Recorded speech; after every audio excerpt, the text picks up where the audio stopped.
राह में रोशनी हो गई, बाबा तेरी मोहब्बत में एक नई जिंदगी मिल गई। दिल को इतना मिला है सुकून, राह में रोशनी हो गई, बाबा तेरी मोहब्बत में एक नई जिंदगी मिल गई।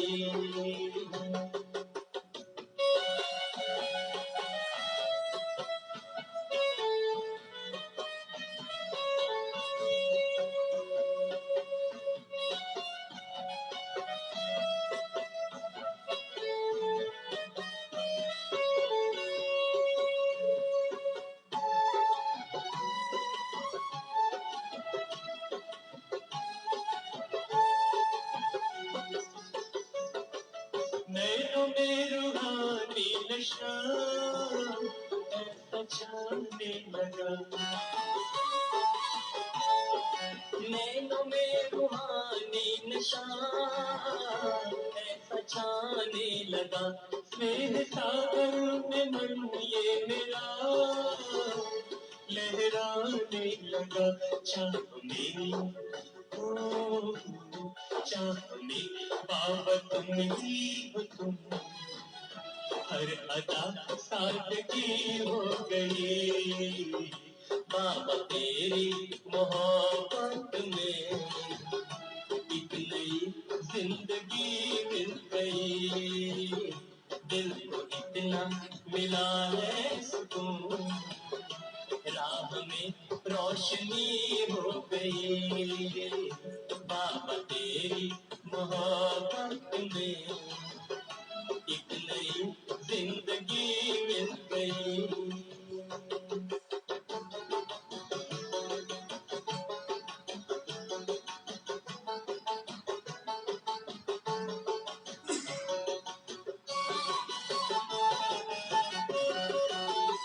प्यार तुमसे हमें हद से ज्यादा मिला,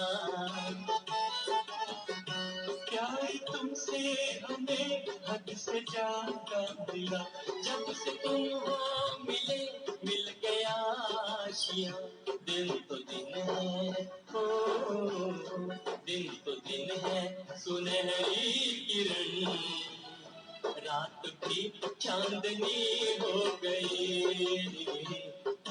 तेरी मोहब्बत में एक नई जिंदगी मिल गई। दिल को कितना मिला है सुकून, राह में रोशनी हो गई, बाबा तेरी मोहब्बत में एक नई जिंदगी मिल गई।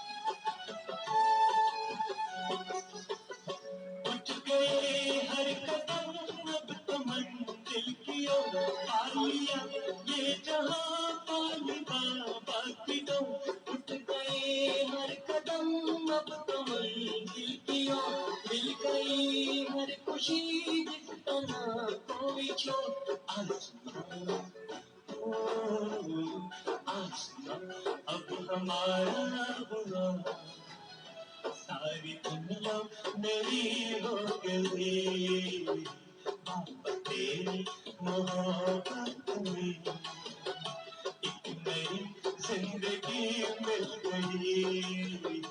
दिल को इतना मिला है सुकून, राह में रोशनी हो गई, बाबा तेरी मोहब्बत में एक नई जिंदगी मिल गई, एक नई जिंदगी मिल गई, एक नई जिंदगी उड़ गई।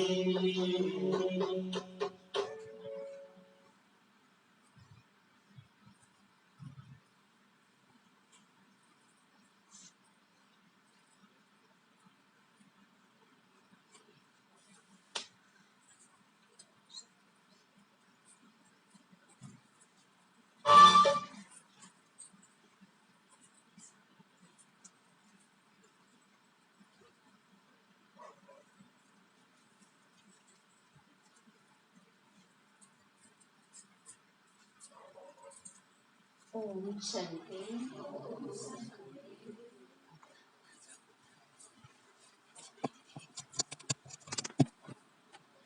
आज प्यारी बाप दादा को अव्यक्त महाकिसा साउन 17 गते आइतबारको रिवाइज तारिक छ 24/2/88 को। आज बाबाले हामीलाई याद दिलाउनुहुन्छ, जबदेखि हामी बाबाको बन्यौँ अर्थात् जहिलेदेखि हामीलाई आत्मा हौँ भन्ने ज्ञान भयो, हामी शिव बाबाको बच्चा हौँ भन्ने थाहा भयो, त्यसपछि बाबाले हामी हरेकलाई वरदान दिनुभयो। के वरदान दिनुहुन्छ बाबाले? आयुष्मान भव, पुत्रवान भव। अब आज बाबाले याद दिलाउँदै हुनुहुन्छ, जसरी डाक्टरले दिएको औषधि पकेटमा राख्यो भने रोग निको हुन्छ त? हुँदैन। त्यस्तै गरेर हामीलाई हाम्रो मोबाइलमा आजकल कति राम्रा राम्रा ज्ञानहरू डाउनलोड भएका छन्, सेभ भएका छन्। त्यो राम्रा ज्ञानहरू मोबाइलमा भएर हामीलाई फाइदा हुन्छ त? त्यस्तै गरेर हामी हरेक दिन बाबाको महावाक्य सुन्छौँ, तर यो ज्ञान सुनेर मात्रै पनि हामी साँचो अर्थमा ब्राह्मण जीवन बाँच्न सक्दैन रहेछ। अब बाबाले हामीलाई आयुष्मान भवको वरदान त दिनुभयो, तर हामीले आयुष्मान भवको वरदानलाई व्यवहारमा ल्याउन सक्यौँ कि सकेनौँ? बाबाले याद दिलाउनुहुन्छ, एउटा सानो बिउ त जमिन मुनि रोपेको केही समयपछि आफै जस्तो फल बिउ कहाँ फलाउँछ? रुखको टुप्पोमा फलाउँछ नि। फल त रुखमा लाग्छ। जमिनमा रोपेको एउटा बिउ जस्तै धेरै बिउहरू त्यो जड बिउले पनि फलाउँछ भने हामीले बाबाको बनेपछि आफू समान कतिलाई बनाएका छौँ, बाबा समान कति बनेका छौँ, बाबाले दिएको वरदानलाई व्यवहारमा कति अपनाउन सकेका छौँ। आज बाबाले राम्रोसँग चिरफार गर्नुभएको छ। हामी जिउँदैछौँ कि, हामी बिरामी छौँ कि, हामी कोमामा छौँ कि, आफ्नो अवस्थालाई आज हामीले राम्रोसँग जाँच गर्न सक्नेछौँ। बाबाले पुत्रवान भवको अर्थ पनि सुनाउँदै हुनुहुन्छ। यसैले आज बाबाले वरदान मुरलीको सारमा भन्नुहुन्छ, वरदाताबाट प्राप्त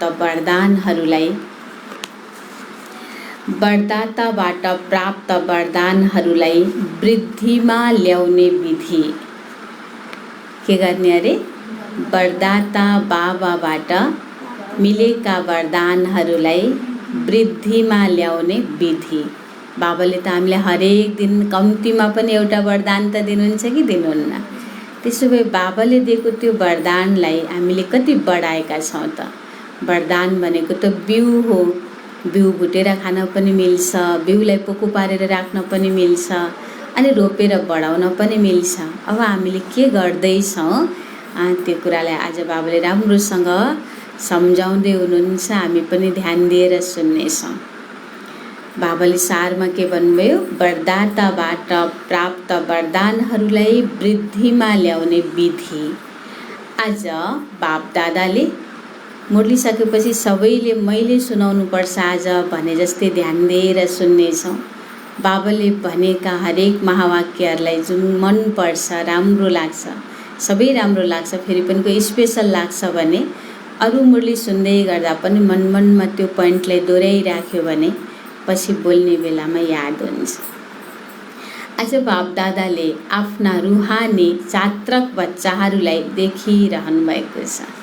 प्यास लागेको व्यक्तिले जसरी पानीको खोजी गर्छ, ध्यान दिएर खोजी गर्छ, पानी पिउनका लागि मेहनत गर्छ, त्यस्तै गरी बाबाले भन्नुहुन्छ हामीले पनि जन्म जन्म परमात्माको खोजी गरेर प्यासी बनेका थियौँ। आज बाबाले हामी जात्रक बच्चाहरूलाई देखिरहनु भएको छ। हरेक बच्चा बाबाबाट सुन्नमा, बाबासँग मिल्नमा, साथसाथै बाबासँग बन्नमा जात्रक छन्। के कुराको हामीलाई प्यास छ? हामीलाई बाबाबाटै सुन्न मनपर्छ, बाबाकै कुराहरू राम्रो लाग्छ, बाबासँगै मिल्न मनपर्छ अनि बाबा समान बन्न मनपर्छ। सुन्नाले जन्म जन्मान्तरको प्यास मेटिन्छ। ज्ञान अमृतले प्यासी आत्माहरूलाई तृप्त बनाइदिन्छ। मुरली सुन्दै गर्दा कति सुखद अनुभूति हुन्छ। जन्म जन्मको प्यास ज्ञान अमृतले तृप्त बनाइदिन्छ। सुनी सुनी आत्माहरू पनि बाबा समान ज्ञान स्वरूप बन्छन्। अथवा यस्तो भनौँ, ज्ञान मुरली सुनी सुनी स्वयं पनि मुरलीधर बच्चा बन्छन्। रुहानी मिलन मनाउँदै बाबाको स्नेहमा समाहित हुन्छन्। कता हुनुहुन्छ होला बाबा? सम्मुखमा बाप दादा बसेर हामीसँग मिलन मनाइरहनु भएको छ। हामीलाई हाम्रो जीवन आफू समान भगवान समान बनाउनको लागि सुनाउँदै हुनुहुन्छ र समान बनाउँदै हुनुहुन्छ। बाबाले भन्नुहुन्छ, मिलन मनाएर लवलीन र मगन स्थितिवाला बन्छन्। मिलन मनाएर एक बाबा दोस्रो न कोही, यस्तो अनुभूतिमा समाहित भएर रहन्छन्। मिलन मनाएर निर्विघ्न। हिजोको स्लोगन के थियो? स्लोगन लास्टमा लास्ट लाइन के थियो मुरलीको? के थियो? बिहान सुनेर दिनभरि गऱ्यो भने पो अहिले भन्न याद आउँछ। सुन्यो सुन्न बनाए छोड्यो यतै टकटक्याएर। के थियो हिजोको स्लोगन?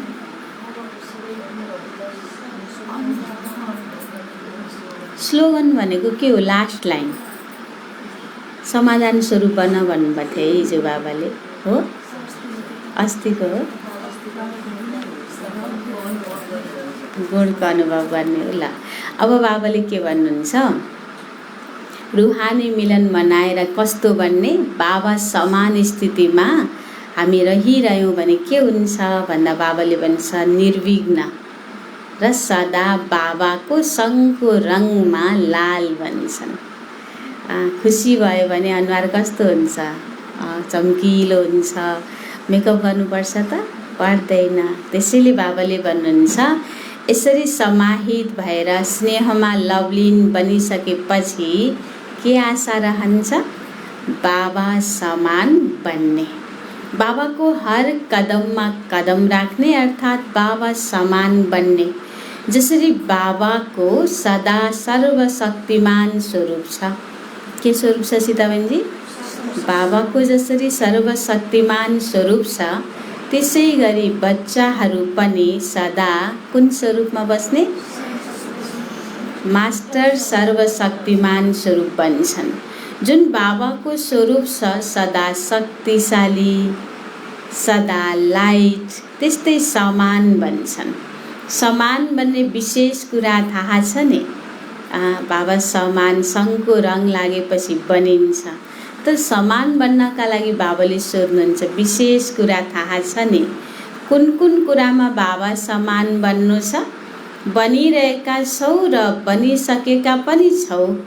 जस्तो बाबाको नाम छ, बच्चाहरूको पनि जस्तो बाबाको नाम छ, बच्चाहरूको पनि त्यस्तै नाम छ।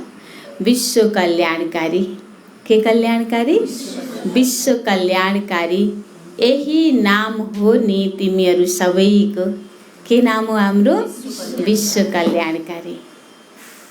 अब लौकिक जस्तो नाम भएर हुन्छ त? एउटा नाम एउटा काम हुन्छ त? हुँदैन नि। बाबाले भन्नुभयो, जस्तो बाबाको नाम त्यस्तै बच्चाहरूको। जुन बाबाको रूप छ त्यस्तै बच्चाहरूको पनि रूप छ। त्यसै गरी जुन बाबाका गुणहरू छन् त्यो बच्चाहरूको पनि छ। बाबाका हरेक गुणहरू धारण गर्नेहरू नै बाबा समान बन्छन्। बाबा जस्तै रूप छ, बाबा जस्तै गुण छ। बाबाले भन्नुभयो बाबाका हरेक गुणहरू धारण गर्नेहरू नै। केही परिस्थिति आयो भने अहिले भनिहाल्छु, पछि यो गरौँला भन्यो भने भयो त बाबा समान? भएन नि। रिसाएको बेलामा वेद कहिले पढ्छ भन्नुहुन्छ। कति बेला नै वेद पढ्न पर्छ? बिरामी हुँदा औषधि खाने परिस्थिति आउँदा ज्ञानको प्रयोग गर्ने हुनुपर्छ, अनि बल्ल बाबा समान बन्न सकिन्छ। जुन बाबाको कार्य हो त्यो बच्चाहरूको कार्य हुनु छ। सबै कुरामा के कुरामा?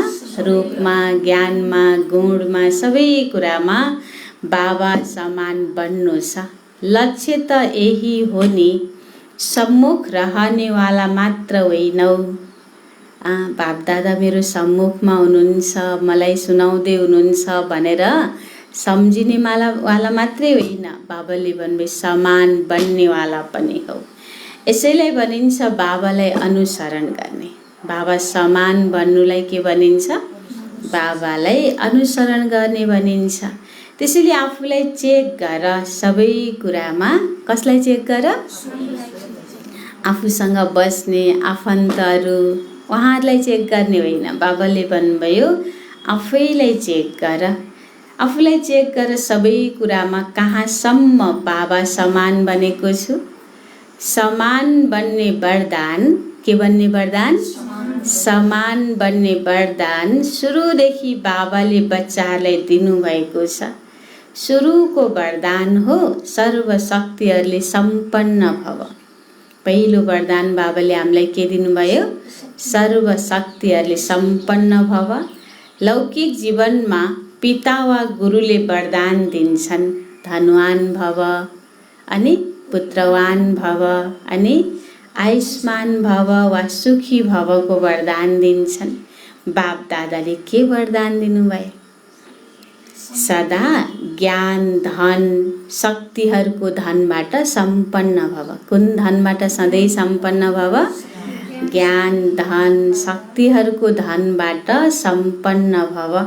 यही ब्राह्मण जीवनको खजाना हो। भगवानले हामीलाई आफू समान बनाउनको लागि सर्वशक्तिहरूले सम्पन्न भवको वरदान दिनुभयो, जसमा सबै शक्ति आयो।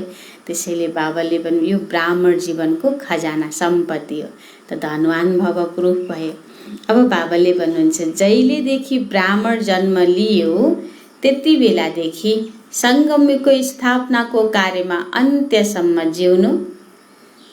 कहिलेदेखि जिउनु? जहिलेदेखि जन्म्यो, जन्मेदेखि मरिन्जेलसम्म बाँचिराख्नुलाई जीवन भने जस्तै बाबाले भन्नुहुन्छ अब हामी कहिले जन्मेको? कति भयो हामी जन्मेको? हाम्रो ज्ञानेन्द्र शाह भाइजी आउनुभएको छ। कति भयो भाइजी हजुर जन्मेको? कति वर्ष भयो नि? शिव बाबाले भन्नुभयो जुन दिन आत्मा हो भनेर थाहा पाए त्यही दिन जन्मियो है, हप्ता दिन नि भएन। ल बाबाले भन्नुहुन्छ जहिलेदेखि ब्राह्मण जन्म लियो त्यति बेलादेखि सङ्गमयुगको स्थापनाको कार्यमा अन्त्यसम्म जिउनु, अर्थात् आयुष्मान भव।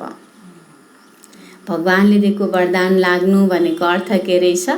जुन दिनदेखि हामीले म आत्मा रहेछु, शिव बाबा आउनुभएको रहेछ भनेर थाहा पायौँ, त्यो दिनदेखि जहिलेसम्म यो जीवन छ तबसम्म बाबाको बनिराख्नु, त्यसलाई के भन्ने रहेछ? आयुष्मान भव।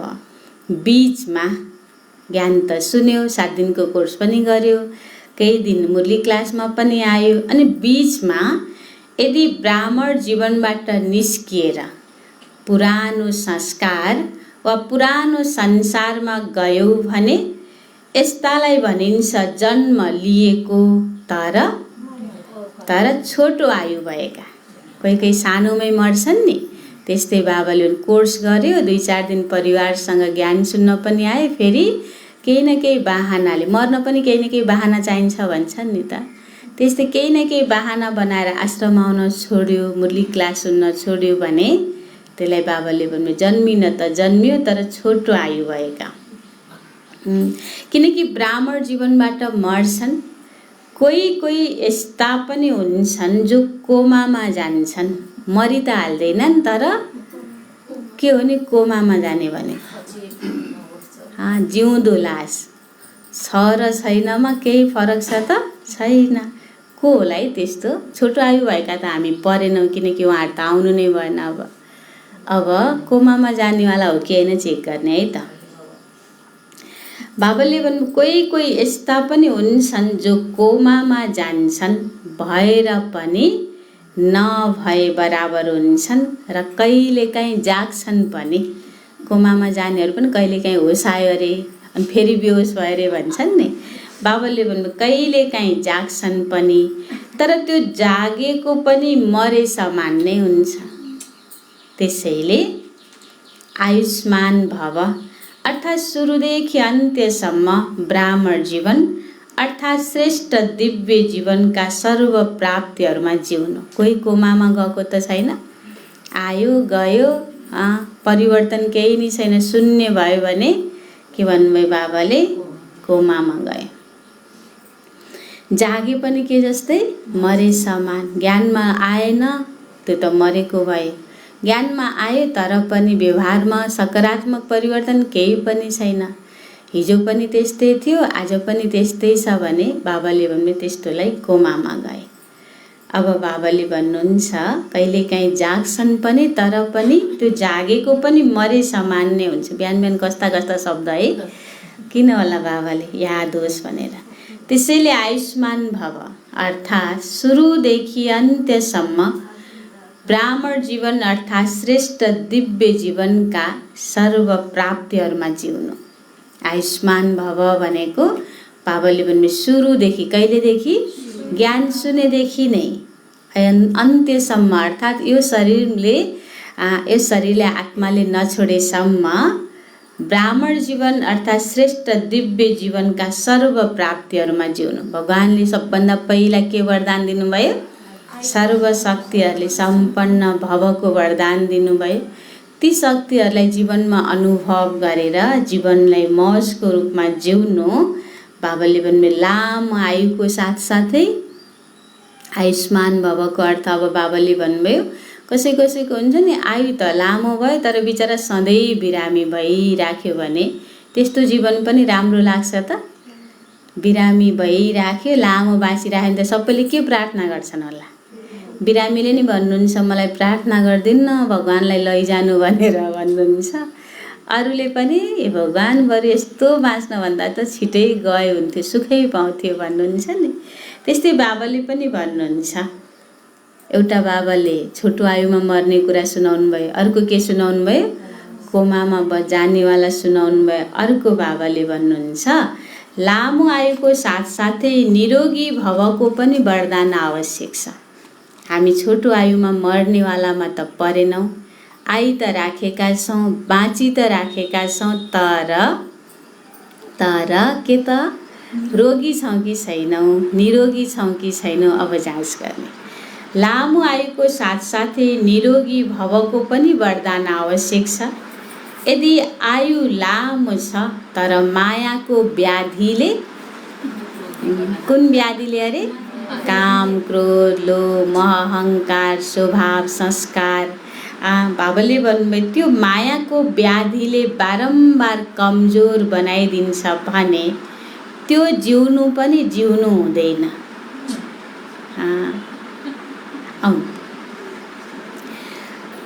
यदि आयु लामो छ तर मायाको व्याधिले बारम्बार कमजोर बनाइदिन्छ भने त्यो जिउनु पनि जिउनु हुँदैन।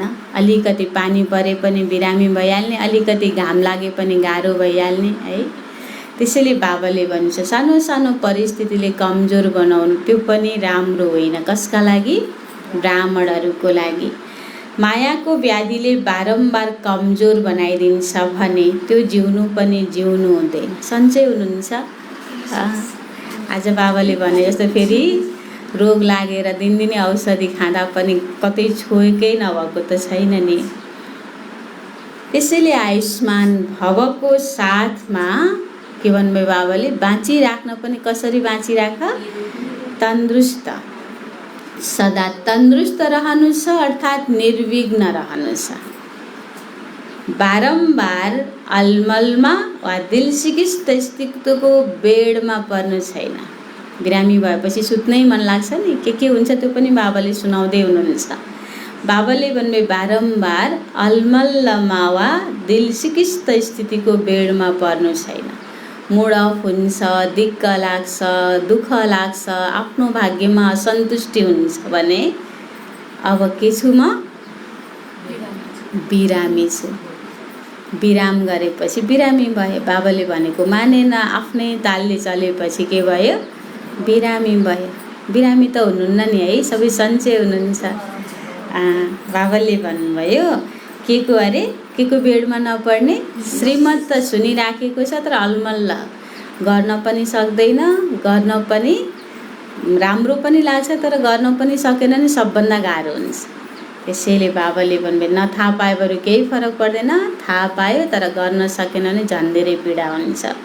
बारम्बार अलमल्लमा वा दिल सिकिस्त स्थितिको बेडमा पर्नु छैन।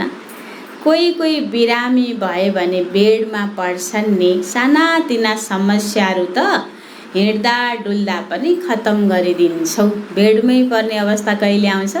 सानो थोरै दुख्यो र यताउता भयो भने त हामी हिँडुल गर्छौँ, वास्ता गर्दैनौँ, तातो पानी खाँदैछु, हिँड्दैछु भन्छौँ।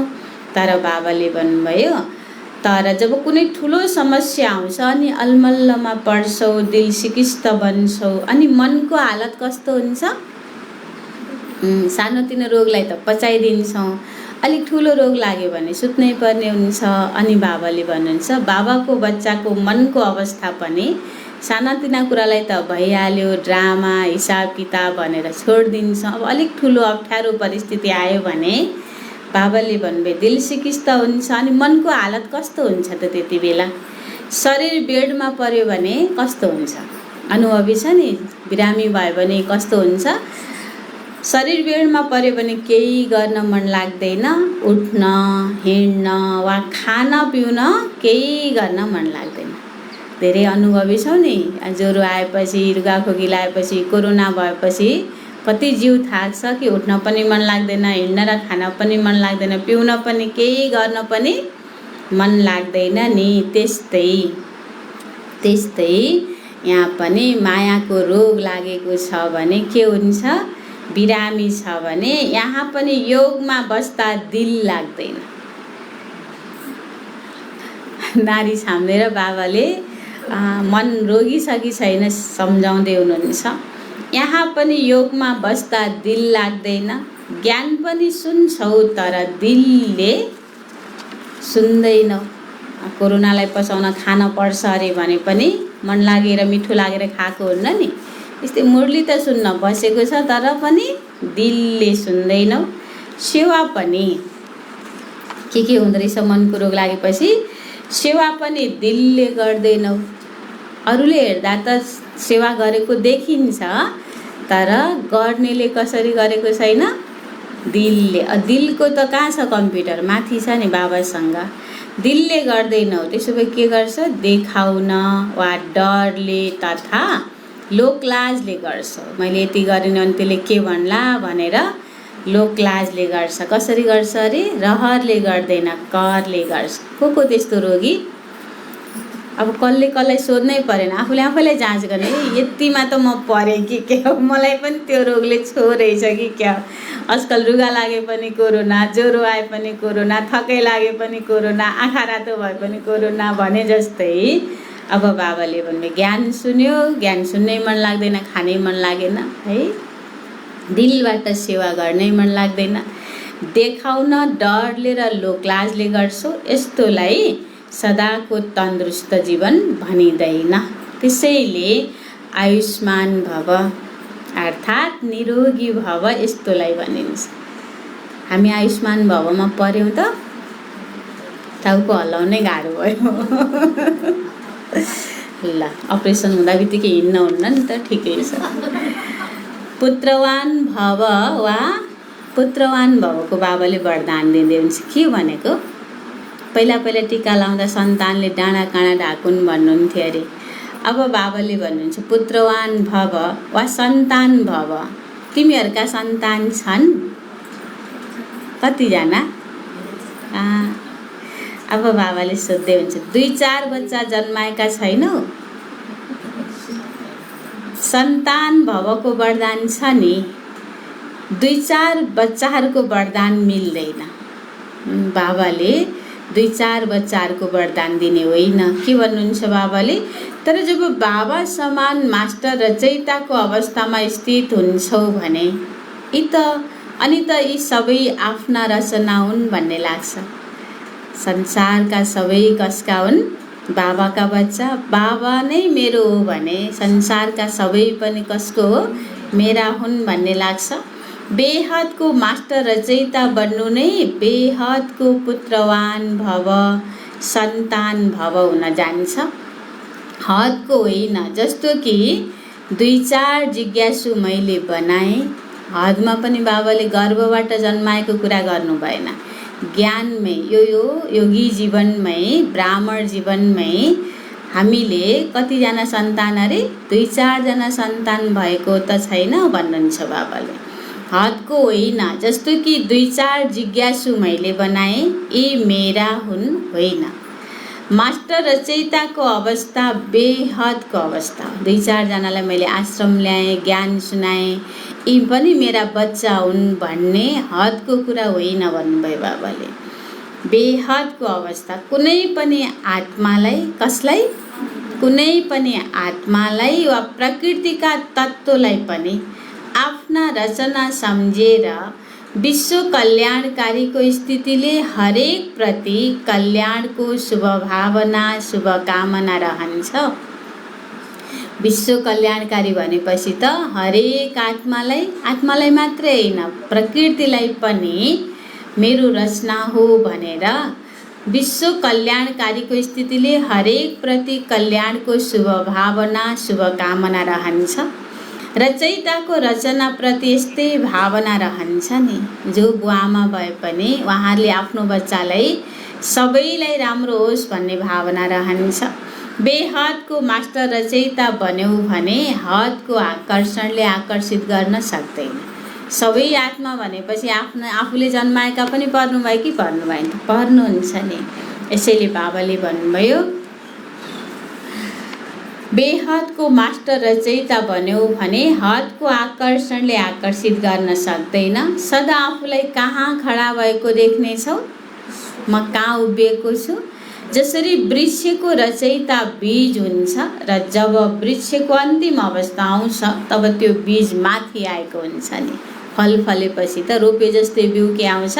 माथि आउँछ। त्यस्तै बेहदको मास्टर रचयिताले सदा आफूलाई यो कल्प वृक्षको माथि खडा भएको अनुभव गर्नेछौ।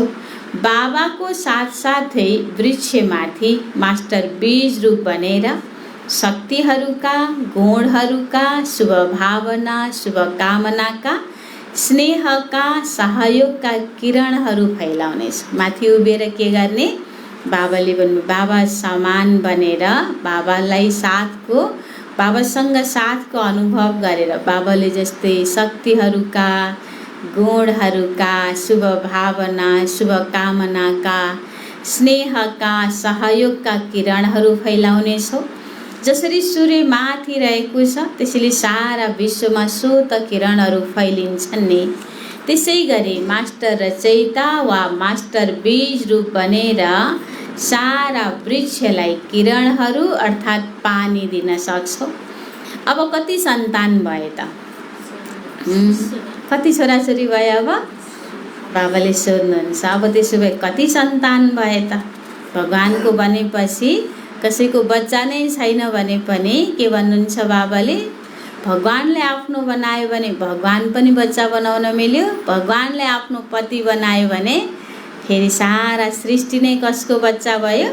हाम्रो बच्चा भयो। यसरी बाबाले भन्नुहुन्छ, अब कति सन्तान भए त? सारा विश्व तिम्रो रचना भए नि। त्यसैले मास्टर रचयिता भयो अर्थात् यस्तोलाई भनिएको पुत्रवान भव। आत्माहरूलाई मात्रै न, प्रकृतिलाई पनि आफ्नो सन्तान सम्झेर माथि बसेर सकाश दिनेवाला, ज्ञान गुण शक्तिहरूको पालना दिनेवाला, यस्तोलाई भनेको हो के भव? पुत्रवान भव। त्यसैले कति वरदान छन्। यसैलाई भनिन्छ बाबा समान बन्नु। जन्मिँदा भनेको कहिले?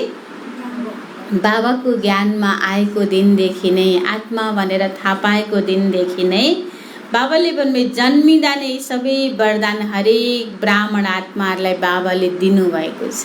कसलाई? जसलाई पनि, जसले आत्माको बारेमा थाहा पाउनु भयो सबैलाई बाबाले धनवान भव, पुत्रवान भव, आयुष्मान भव, आयुष्मान पनि लामो आयु अनि रोगी पनि होइन, कस्तो निरोगी भव, यस्तो वरदान दिनुभएको छ। वरदान मिलेका छन् नि, वा अब लिने हो? सोध्दै हुनुहुन्छ बाबाले, वरदान मिलेको छ कि अब लिने हो? जब कसैलाई कुनै पनि वरदान मिल्छ भने वरदानको साथमा वरदानलाई कार्यमा लगाउने विधि पनि सुनाइएको हुन्छ। जुनसुकै धार्मिक सिरियल हेऱ्यो भने पनि गुरुहरूले जब आफ्नो कुनै पनि मन परेको शिष्यलाई आशीर्वादको रूपमा हतियारहरू दिनुहुन्छ भने के भन्नुहुन्छ? यसलाई प्रयोग गर्दा यसरी गर्नु, तरिका सिकाइदिनुहुन्छ। त्यस्तै बाबाले पनि भन्नुहुन्छ, वरदान बाबाले दिँदै गर्दा वरदानलाई कार्यमा लगाउने विधि पनि सुनाउनुहुन्छ। यदि त्यो विधि अपनाएनौ भने वरदानको लाभ लिन सक्दैन। रामायणमा देखाउँछ नि, रामले धनुष उठाउँदै गर्दा धनुषलाई ढोगेको देखाउँछ अनि बाण चलाउँदै गर्दा मन्त्र उच्चारण गरेको देखाउँछ।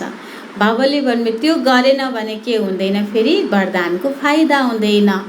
वरदान त सबैलाई मिलेका छन्, तर हरेक वरदानलाई विधिले मात्र वृद्धि प्राप्त गराउन सक्छौ। वृद्धि कसरी प्राप्त गर्न सकिन्छ? त्यसको सबैभन्दा सजिलो र सबैभन्दा श्रेष्ठ विधि यही हो, जस्तो समय हुन्छ त्यसै अनुसार नै वरदान स्मृतिमा आओस्। सिजन अनुसारको बिउ रोप्दियो भने त्यसमा धेरै मेहनत गर्नु पर्दैन फलाउनलाई। अफ सिजनको गर्यो भने खर्च धेरै हुन्छ, मेहनत हुन्छ, फल्ला नफल्ला ग्यारेन्टी हुँदैन। त्यस्तै बाबाले भन्नुभयो वरदानलाई पनि प्र्याक्टिकलमा ल्याउन र बढाउन छ भने जस्तो समय हुन्छ त्यसै अनुसार नै वरदान स्मृतिमा आओस्। यो वरदान लगाउने खेत चाहिँ कहाँ रहेछ? बुद्धिमा रहेछ है। बाबाले दिएको ज्ञान बुद्धिमा धारण गर्ने अनि लगाउने बेलामा बिउ के होस्? स्मृतिमा आओस्। स्मृतिमा आउनाले समर्थ बन्छौ र सिद्धि स्वरूप हुन पुग्छौ। समयमा याद आयो भने बाबाले भन्नुभयो त्यसलाई प्रयोगमा ल्याइन्छ। प्रयोगमा ल्याएपछि स्मृतिमा आयो, समर्थ भयो अनि बाबाले भन्नुभयो सिद्धि स्वरूप हुन पुग्छौ। जति समय प्रमाण कार्यमा लगाउँछौ त्यति वरदानले वृद्धि प्राप्त गर्नेछ। जति समय प्रमाण कार्यमा लगाउँछौ त्यति वरदानले के हुन्छ? वृद्धि प्राप्त। जति समयमा जुन वरदानको आवश्यक छ। कसैले केही कुरा भन्नुभयो मलाई साह्रै चित्त दुख्यो भने त्यति बेला पनि कुन वरदान सम्झिनु पर्यो? आयुष्मान भवलाई सम्झिनु पर्यो। अब रोग लाग्न भयो त कसैले केही कुरा भन्नुभयो र मलाई चित्त दुख्यो भने भाइरस पस्यो कि पसेन? मास्क लगाउनु पर्यो कि परेन? पहिले नाकबाट भाइरस नछिरोस्, मुखबाट नछिरोस् भनेर मास्क चाहिँ लगाउने। अनि यो कानबाट त्यो भाइरस नसुन, अब कानमा पनि मास्क लाउनु पर्यो है। जुन कुराले मलाई खुसी हुँदैन, सुख हुँदैन त्यो कुरालाई सुनेर भित्र जान दियो भने त्यसले मुटुलाई असर गर्छ, दिमागलाई असर गर्छ, पुरै शरीरलाई लडाइदिन्छ नि बेडमा। त्यसैले बाबाले भन्नुभयो के गर्नु छ? जब जुन कुराको आवश्यकता पर्छ त्यो समयमा त्यही वरदानलाई स्मृतिमा ल्याउनु छ। यसैले बाबाले भन्नुभयो समयमा वरदान स्मृतिमा आएर त्यसलाई प्रयोगमा ल्याउँछौँ भने समर्थ हुन्छौँ। प्रयोगमा ल्याएपछि हामी सफल हुन्छौँ, यो त ग्यारेन्टी छ। त्यसैले सिद्धि स्वरूप हुन सक्छौँ। यसैले बाबाले भन्नुभयो जति समय प्रमाण कार्यमा लगाउँछौ त्यति वरदानले वृद्धि प्राप्त गर्नेछ। अर्थात् अनुभव भएपछि गर्न मन लाग्छ, अर्थात् सदा वरदानको फल अनुभव गरिरहनेछौ। यति श्रेष्ठ र शक्तिशाली वरदानहरू मिलेका छन्। न केवल आफूप्रति कार्यमा लगाएर फल प्राप्त गर्न सक्छौ, अरू आत्माहरूलाई पनि वरदाता बाबाबाट वरदान प्राप्त गर्न योग्य बनाउन सक्छौ। आफू मात्रै सुखी खुसी होइन, बाबाले भन्नुभयो अरूलाई पनि बाबाका कुराहरू सुनाएर उहाँहरूलाई पनि योग्य बनाउन सक्छौँ। सङ्गम युगका यी वरदानहरू 21 जन्म भिन्न रूपले तिम्रो साथमा रहन्छ। सङ्गम युगमा बाबाले दिएका वरदानहरू कति जन्म? 21 जन्मसम्म भिन्न रूपले तिम्रो साथमा रहन्छन्।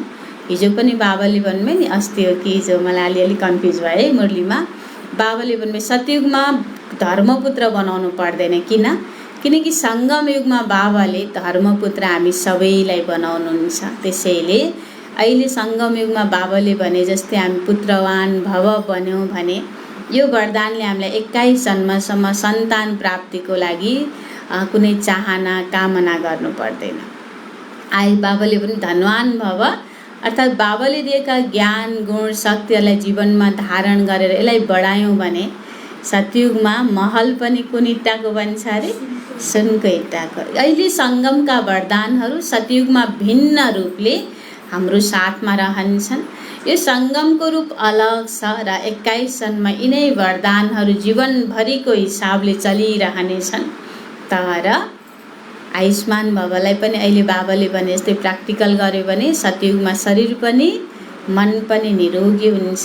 अब तर बाबाले भन्नुभयो तर वरदाता र वरदान प्राप्त गर्ने समय अहिले हो। बिउ किन्ने समय चाहिँ कहिले हो? अहिले हो। यसलाई रोप्ने पनि अहिले नै हो, फलाउने पनि अहिले नै हो, भकारीमा भर्ने पनि अहिले हो, अनि सतयुगदेखि खान सुरु गर्ने हो। त्यसैले मेहनत अहिले नै गर्नुपर्छ। त्यसैले चेक गर्नु छ, सर्व वरदानहरू कार्यमा लगाएर सजिलै अगाडि बढिरहेको छु? बाबाले प्रश्न गर्नुभयो। आफूले आफैलाई जाँच गर्नु छ। बाबाले भने जस्तै मेरो जीवन रूपी गाडी निर्विघ्न रूपमा अगाडि बढिराखेको छ त? यो वरदानको विशेषता हो। वरदानीलाई कहिले मेहनत गर्नु पर्दैन। के पनि कुरा छ, परिस्थिति छ, त्यति बेला आज बाबाले मुरलीमा मलाई के भन्नुभएको थियो भनेर सम्झिँदै गर्दा मुरलीको सार, प्रश्न उत्तर, धारणा, वरदान, स्लोगन यतिमध्ये एउटा मात्रै सम्झ्यो भने त्यसैले नै हामीलाई त्यो परिस्थितिलाई यति सजिलैसँग पार गराइदिन्छ। हामी सबै अनुभवी छौँ। कुनै पनि कुरा हुनुभन्दा पहिला हामीलाई मुरली याद आयो भने हामीलाई के पनि परिस्थिति ठुलो लाग्दैन। तर भइसक्यो अनि हामी संस्कारवश त्यसमा रिसाइसक्यौँ, रोइसक्यौँ, दिक्क भइसक्यौँ, त्यसपछि याद आयो भने आफूलाई कति धेरै पीडा हुन्छ। छुट्टै धर्मराजपुरी खोज्नै पर्दैन। हामी सबै अनुभवी छौँ। त्यसैले बाबाले भन्नुभयो वरदानको विशेषता हो वरदानीलाई कहिले मेहनत गर्नु पर्दैन। गर्नुभन्दा पहिला सम्झ्यो भने वरदानी भयो, टेन्सन भयो, गरेपछि सम्झ्यो भने टेन्सन भयो। यसैले बाबाले भन्नुभयो भक्त आत्माहरूले पनि मेहनत गरेर थाकेपछि बाबासँग वरदान नै माग्छन्। अब भक्त र ज्ञानीमा के फरक रहेछ?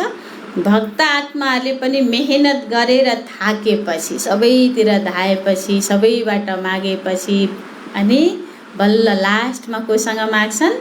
भगवानसँग माग्छन्। तिमीहरूसँग पनि जब मानिसहरू आउँछन् योग लगाउने मेहनत गर्न चाहँदैनन्। अहिले पनि कोही कोर्स गर्न आउनु भने के भन्नुहुन्छ? मेरो मन नै एकाग्र हुँदैन, म चाहिँ केही न, तपाईँ योग लगाइदिनु न। हामीले योग लगाएर उहाँलाई सजिलो शान्त आनन्द हुने बाबाले भन्नुहुन्छ। अहिले पनि तिमीहरूसँग जब मानिसहरू आउँछन् योग लगाउने मेहनत गर्न चाहँदैनन्। कुन भाषा बोल्छन्? भन्छन् केवल हामीलाई वरदान दिनुहोस्। के भन्नुहुन्छ अरे? वरदान दिनुहोस्। कतिले त हातै समातेर टाउकोमै लैजानुहुन्छ है। बाबाले भन्नुभयो शिरमा हात राखिदिनुहोस्। तिमी ब्राह्मण बच्चाहरू माथि सदा वरदाता बाबाको हात छ। अहिले आउनुभएका भक्त आत्माहरू यति कमजोर हुनुहुन्छ, उहाँहरूले कुनै कुरामा पनि मानसिक रूपबाट मेहनत गर्नै चाहनुहुन्न। के गर्नुहुन्छ? हामीले उहाँको शिरमा हात राखिदिएर उहाँको सबै समस्या समाधान भइहाल्यो हुन्थ्यो भन्ने चाहनुहुन्छ। तर बाबाले भन्नुभयो हामीले त बाबालाई शिरमा हात राखिदिनुहोस् नभनिकनै के छ भन्नुहुन्छ बाबाले? हामी बाबाको बच्चाहरूमाथि कसको हात? स्वयं परमात्माको हात शिरमा छ। श्रेष्ठ मत नै हात हो। बाबाले दिएको यो ज्ञान नै, यो श्रेष्ठ मत नै, यो मुरली नै हाम्रा लागि के हो? हात हो, वरदानी हात हो। स्थूल हात त 24 घण्टा राख्दैनन् नि। आफूले जति सम्मान गरेको व्यक्ति भए पनि शिरमा हात राखिदिनु भन्दा 24 सेकेन्ड त राख्नु होला, तर 24 घण्टा त शिरमा हात त राखिराख्नुहुन्न नि। यो बाबाको श्रेष्ठ मतको वरदान रूपी हात सदा बच्चाहरूमाथि छ। केही परिस्थिति आउँदा तैँले मुरली सम्झिस् भने मैले तँलाई जानेको छु भन्न कसैले पाउँछ त? पाउँदैन। हामी त जहाँ जहिले जति बेला पनि आफूले आत्मा सम्झिन सक्छौँ। बाबालाई कम्बाइन्ड रूपमा याद गर, मलाई नछोड, म तिम्रो साथमा छु बाबा भनिराख्नुहुन्छ। त्यसैले बाबाले भन्नुभयो बाबाको श्रेष्ठ मतको वरदान रूपी हात सदा बच्चाहरूमाथि छ। अहिले छ कि छैन? अमृत बेलादेखि लिएर राति सुत्ने बेलासम्म हरेक श्वासको लागि, लिएको श्वास फेरेको श्वास, हरेक श्वासको लागि, हर सङ्कल्पको लागि, मनमा चलेका हरेक सङ्कल्पका लागि, हरेक कर्मको लागि श्रेष्ठ मतको हात छँदैछ। यही वरदानलाई विधिपूर्वक चलाइरह्यो भने वरदानीलाई के गर्न पर्दैन अरे? कहिल्यै पनि मेहनत गर्नु पर्दैन। सबभन्दा राम्रो वरदान, वरदानीलाई कहिल्यै पनि मेहनत गर्न पर्दैन, तर समयमा के याद आओस्, वरदान स्मृतिमा आओस्, कार्यमा लागोस् अनि विधिपूर्वक सफलता मिल्छ। जसरी देवताहरूको लागि गायन छ इच्छा मात्रमा विद्या, यो हो फरिस्ता जीवनको विशेषता। सत्युगको होइन, बाबाले भने सङ्गमयुगकै कुन जीवनको? फरिस्ता जीवनको विशेषता। दैवी जीवनमा त इच्छाको कुरा नै हुँदैन। के हुँदैन रे सत्युगमा त? इच्छा भन्ने कुरै हुँदैन। त्यसैले इच्छा मात्रमा विद्याको पनि कहिलेको कुरा रहेछ? यही सङ्गमयुगको सम्पूर्ण अवस्थाको कुरा रहेछ। ब्राह्मण जीवन सो फरिस्ता जीवन बन्छ, अर्थात् कर्मातीत स्थिति बन्छ। दुःखको माहौलमा पनि दुःखको प्रभाव मनमा परेन भने कर्मातीत स्थितिमा मिल्छ। कुनै पनि शुद्ध कर्म वा व्यर्थ कर्म वा विकर्म वा पछिल्ला कर्म, कुनै पनि कर्मको बन्धनमा बाँधिएर गर्नुलाई कर्मातीत अवस्था भनिँदैन। कुनै पनि कर्मले बन्धनको महसुस गराउँछ भने त्यसलाई कर्मातीत अवस्था भनिँदैन। एउटा हुन्छ कर्मको सम्बन्ध, अर्को हुन्छ बन्धन। एउटा हुन्छ कर्मको सम्बन्ध, अर्को हुन्छ बन्धन। जसरी यो गायन छ हदको इच्छाबाट अविद्या, त्यसै गरी फरिस्ता जीवन अर्थात् ब्राह्मण जीवन अर्थात् मुस्किल शब्दको अविद्या। कुन शब्दको अविद्या? के गर्ने होला? सजिलै छैन, गाह्रो छ भने के भन्नुहुन्छ बाबाले? ब्राह्मणलाई गाह्रो छ भन्ने शब्दकोशमा हुँदैन। विदेशीहरूको डिक्सनेरीमा जुठो भन्ने हुँदैन अरे। त्यस्तै बाबाले भने ब्राह्मणको डिक्सनेरीमा के शब्द हुँदैन? मुस्किल। मुस्किल भन्यो भने ब्राह्मण भएन। बोझबाट अविद्या। के कुन शब्द? बोझबाट अविद्या। थाहा नै हुँदैन त्यो कस्तो हुन्छ। अविद्या भनेको त्यो, मुस्किल भनेको के हो, बोझ भनेको के हो, साँचो अर्थमा ब्राह्मण जीवन बाँच्नेलाई थाहै हुँदैन भन्नुहुन्छ बाबाले। त्यसैले वरदानी आत्मा अर्थात् अघि त बाबाले के वरदानीलाई मुस्किल के हुँदैन, मेहनतै हुँदैन। अब बाबाले भने मुस्किल पनि हुँदैन, बोझ पनि हुँदैन, अर्थात् मुस्किल जीवनको अविद्याको अनुभव गर्नेहरू। वरदानी आत्मा ब्राह्मण त बन्यो, तर वरदानी आत्मा अर्थात् मुस्किल जीवनको अविद्याको अनुभव गर्नेहरू, यस्तालाई भनिन्छ वरदानी आत्मा। त्यसैले बाबा समान बन्नु अर्थात् सदा वरदाताबाट प्राप्त भएका वरदानहरूद्वारा पालिनु, सदा निश्चिन्त निश्चय विजयको अनुभव गर्न। अस्ति पनि बाबाले भन्नुभयो सबै कुरा भइसकेको छ, तिमीले त रेखा कोर्ने मात्रै हो, सबै मरिसकेका छन् भन्नुहुन्छ बाबा। त्यसैले वरदान बाबा समान बन्नुको अर्थ हुँदो रहेछ सदा वरदाताबाट प्राप्त भएका वरदानहरूद्वारा पालिनु। यो कसलाई भन्नुभयो बाबाले? हामीलाई होला कि अरू कसैलाई होला? यति हामीसँग खुबी छ, यसलाई हामीले प्र्याक्टिकल गर्नका लागि बाबाले हामीलाई दिनदिनै सम्झाइराख्नुहुन्छ। सदा निश्चिन्त निश्चित विजयको अनुभव। कल्प पहिला पनि म सफल भएको थिएँ, यो समस्या आएको थियो, तर बाबाले भन्छन् मक्खनबाट कपाल निकाले जस्तै यो पनि पार हुन्छ। यस्तो निश्चित विजयको अनुभव गर्नु। कति बच्चाहरूले पुरुषार्थ त राम्रो गर्छन्। अब बाबाले के भन्नुहुन्छ, कति बच्चाहरूले पुरुषार्थ त राम्रो गर्छन्, तर पुरुषार्थलाई बोझ अनुभव गरियो भने त्यो यथार्थ पुरुषार्थ हुँदैन। पुरुषार्थ पनि रहरले गर्नुपर्छ। पुरुषार्थमा पनि कर भयो भने, बाध्यता भयो भने, डर भयो भने बाबाले पनि त्यो यथार्थ पुरुषार्थ हुँदैन। ब्राह्मणको डिक्सनेरीमा त कुन शब्द नै हुँदैन रहेछ, मुस्किल, बोझ हुँदैन रहेछ। त्यसैले पुरुषार्थलाई बोझ अनुभव गरियो भने त्यो यथार्थ पुरुषार्थ हुँदैन। अटेन्सन राख्नु यो ब्राह्मण जीवनको विधि हो। कर्म गर्नुभन्दा पहिला बाबाको श्रीमत याद आउनु यो विधि हो। तर अटेन्सन टेन्सनमा परिवर्तन हुन्छ। मुरली त याद आयो, तर आफ्नो आदत त्यो छैन। आफूलाई रिस उठिसक्यो, अब बाबाले के भन्नुहुन्छ अरे, सबैलाई माफ गर भन्नुहुन्छ। अब कसरी गर्ने? अब त्यो अटेन्सन गर्नुभन्दा पहिला सम्झ्यो भने पनि त्यो पनि टेन्सनै हुन्छ। त्यसैले बाबाले भन्नुभयो, तर अटेन्सन टेन्सनमा परिवर्तन हुन्छ। कसको टाउकोमा हात राख्नु होला बाबाले, तिमी हौ यस्तो गर्ने भनेर। स्वाभाविक अटेन्सन रहँदैन भने यस्तोलाई पनि यथार्थ अटेन्सन भनिँदैन। जसरी जीवनमा स्थूल ज्ञान हुन्छ, यो चिज राम्रो छ, यो कुरा गर्नुहुन्छ, यो कुरा गर्नु हुँदैन। बाबाले हामीले बुझ्ने भाषामा उदाहरण दिनुभयो। जसरी यस्तो ज्ञान हुन्छ, हामीलाई थाहा छ यो चिज राम्रो छ, यो कुरा गर्नुहुन्छ, यो कुरा गर्नु हुँदैन। त्यसैले नलेजको आधारले जो नलेजफुल हुन्छन् तिनीहरूको निशानी हुन्छ। अर्थात् तिनीहरूलाई स्वाभाविक अटेन्सन रहन्छ, यो खाना हुन्छ, यो खाना हुँदैन, यो गर्नुहुन्छ, यो गर्नु हुँदैन भन्ने। तर कदममा टेन्सन रहँदैन, हर कदममा टेन्सन रहँदैन। यो गरौँ वा नगरौँ, यो खाउँ वा नखाउँ, यसरी चलौँ वा नचलौँ।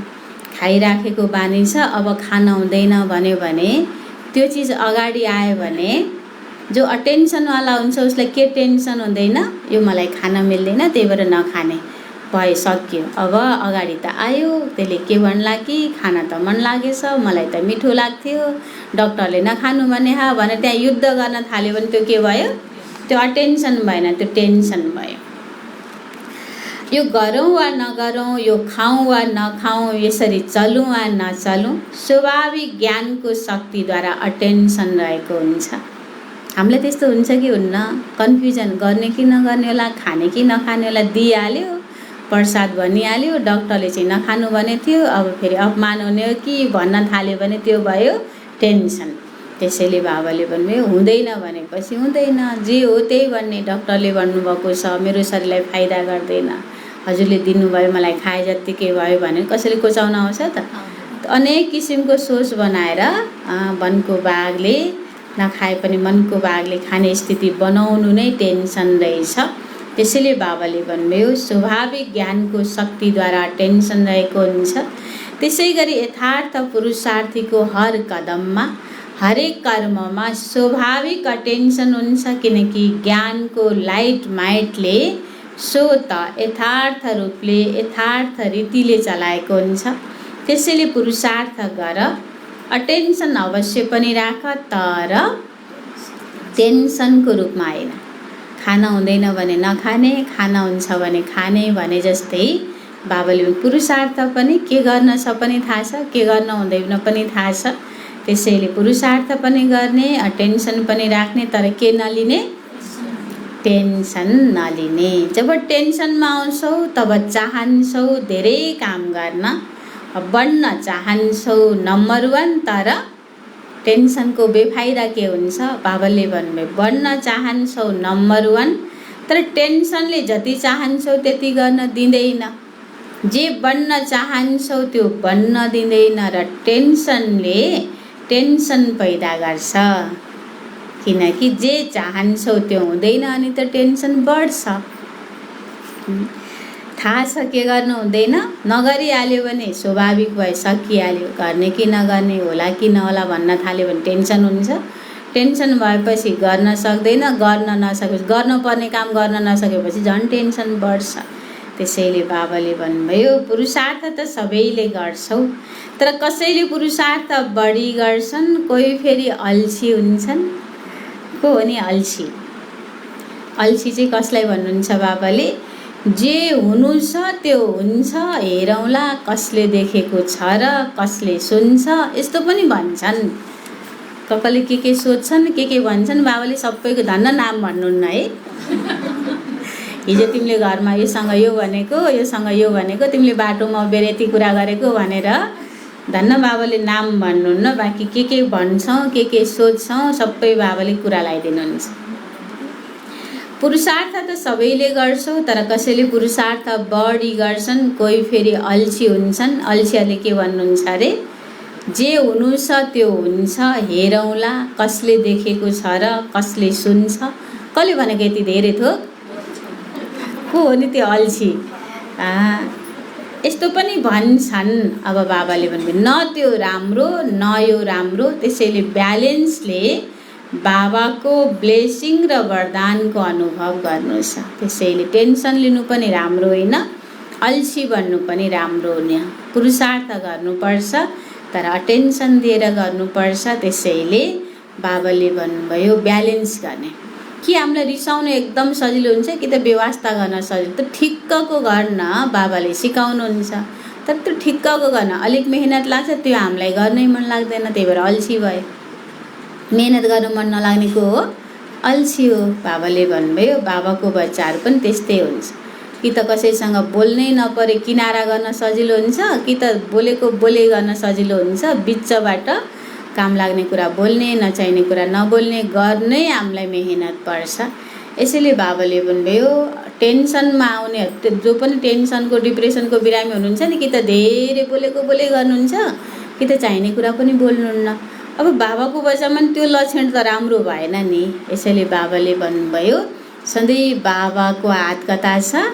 शिरमा छ। बाबाले हरेक कुरा भइसक्यो, मैले गरिदिन्छु, तिमीले सोच्ने काम पनि नगर भनेर यति जिम्मा लिनुभएको छ भने किन धेरै बोझको अनुभव गर्ने? बोझ त ब्राह्मणको डिक्सनेरीमा हुँदैन। यस्ता मुरलीका महावाक्यहरूलाई मनमा दोहोऱ्याइराख्यो भने बाबाले भन्नुहुन्छ ब्यालेन्सले बाबाको ब्लेसिङ र वरदानको अनुभव गर्नु छ।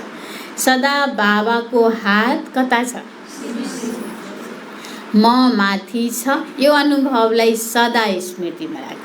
आफूले सम्मान गरेको मान्छेले एकछिन टाउकोमा हात राख्दा त कति खुसी लाग्छ भने स्वयं बाबाले सधैँ मेरो हात तिम्रो शिरमाथि छ भनेर सम्झिराख भन्नुहुँदैछ। जसरी भक्त आत्माहरूले स्थूल चित्रलाई सामुन्ने राख्छन् र सम्झिन्छन् शिरमाथि वरदानको हात छ, त्यसै गरी तिमीहरूले पनि हिँड्दा डुल्दा बुद्धिमा, कहाँ? बुद्धिमा यो अनुभवको चित्र सधैँ शिरमा मेरो बाबाको हात छ। बाबाबाट त्यो सबै शक्तिहरू मलाई परिराखेको छ। म त्यो छत्र छायामा छु, म सुरक्षित छु, म कल्प कल्पको विजयी आत्मा हुँ। यस्तो कुराहरू मनमा दोहोऱ्याइराख्नुपर्छ। यसैले बाबाले भन्नुहुन्छ जे गर्दा पनि, हिँड्दा डुल्दा पनि बुद्धिमा। कहाँ रहेछ गर्ने त? बुद्धिले नै हो नि चाहिने नचाहिने कुराहरू सोच्ने गर्ने। त्यसैले बुद्धिमा यो अनुभवको चित्र मनले सोच्छ अनि बुद्धिले चाहिँ चित्र बनाउँछ। त्यसैले बुद्धिमा यो अनुभवको चित्र, बाप दादाको हात मेरो शिरमा छ। एउटा यस्तो फोटो बनायो भने बोर्डमा भित्तामा राख्यो भने कति राम्रो देखिन्थ्यो होला। त्यो चित्र सधैँ आफ्नो बुद्धिमा, अनुभवको चित्र कहिले कहिले दुःख पर्दा अप्ठ्यारो पर्दा मात्रै होइन, सदा स्मृतिमा राख्नु। बुझ्यौ? अब त कसैको केही गुनासो हुँदैन होला भोलिदेखि। बाबा मेरो फलानो यस्तो, त्यो यस्तो, त्यसले यस्तो गर्यो, त्यसले यस्तो नगरेको भए यस्तो हुन्थ्यो। अर्काको पनि गुनासो भएन, आफ्नै पनि म के भयो होला, यसो गर्न सक्दिनँ, उसो गर्न सक्दिनँ भन्ने गुनासो पनि भएन। बुझ्यो भने त गर्न पऱ्यो। बाबाले पनि धेरै पुरुषार्थ गर्यो, 63 जन्मसम्म धेरै दुःख पाए। अब वरदानले पालिँदै र उड्दै जाऊ। बाबा ज्ञानदाता विदाता भएको अनुभव गर्यौ, अब वरदाता भएको पनि अनुभव गर। बाबाले दिनदिनै हामीलाई ज्ञान सुनाउनुहुन्छ। बाबाले विधान बताउनुहुन्छ, अमृत बेला यसो गर्नुपर्छ, खाने बेलामा यसो गर्नुपर्छ, मुरली सुनाउँदा यसो गर्नुपर्छ, सुन्दा यसो गर्नुपर्छ। त्यो पनि अनुभव गऱ्यौँ। अब बाबाले भन्नुभयो अब वरदाता भएको पनि अनुभव गर। बाबाले सधैँ शिरमा हात राखेर मलाई कल्प कल्पको विजयी हो, निश्चय बुद्धि बन, निश्चिन्त बन भनेर वरदान दिइराखेको र त्यो फलीभूत भइराखेको त्यो जीवनको पनि अनुभव गर। अच्छा, सदा हर कदममा बाबालाई अनुसरण गर्ने, सदा आफूलाई वरदाता बाबाको वरदानी श्रेष्ठ आत्मा अनुभव गर्ने, सदा हर कदमलाई सहजै पार गर्ने, सदा सर्व वरदानलाई कहिले कहिले कार्यमा ल्याउने, समयमा कार्यमा लगाउने, यस्ता बाबा समान बन्ने श्रेष्ठ आत्माहरूलाई बाप दादाको वरदाताको रूपमा याद प्यार एवं नमस्ते। रुहानी बच्चाहरूको रुहानी बाप दादालाई याद प्यार, गुड मर्निङ, नमस्ते नमस्ते।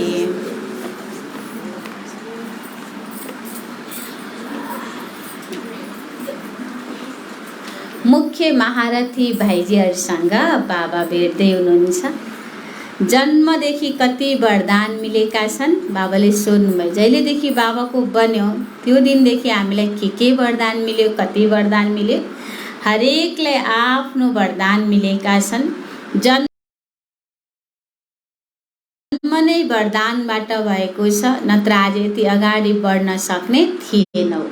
वरदानले जन्म भएको हो, त्यसैले अगाडि बढिरहेका छौ। पाण्डवहरूको महिमा कम कहाँ छ र? हरेकको विशेषतालाई वर्णन गर्यो भने कति हुन्छ। स्पेशल कसको महिमा गर्दै हुनुहुन्छ बाबाले?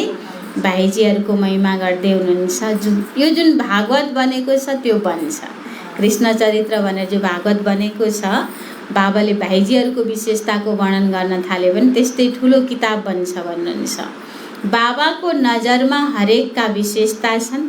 अरू केही देखेर पनि देख्नुहुन्न, जानेर पनि जान्नुहुन्न। बाबाको नजरमा हरेकका के छन्? बाबाले कमजोरी नै नदेख्ने, नथाहा पाउने होइन, तर बाबाले भन्नुभयो बाबाको नजरमा हरेकका विशेषता छन्। अरू केही देखेर पनि देख्नुहुन्न, अरू केही जानेर पनि जान्नुहुन्न। त्यसैले विशेषताले सदा अगाडि बढाइरहेको छ र बढाइरहनेछ। हामीले पनि सबैसँग खुसी हुनलाई के मात्रै देख्ने रहेछ? विशेषता मात्रै देख्ने। छ न त धेरै कुरा छन्, तर के मात्रै देख्यो भने सजिलो हुन्छ?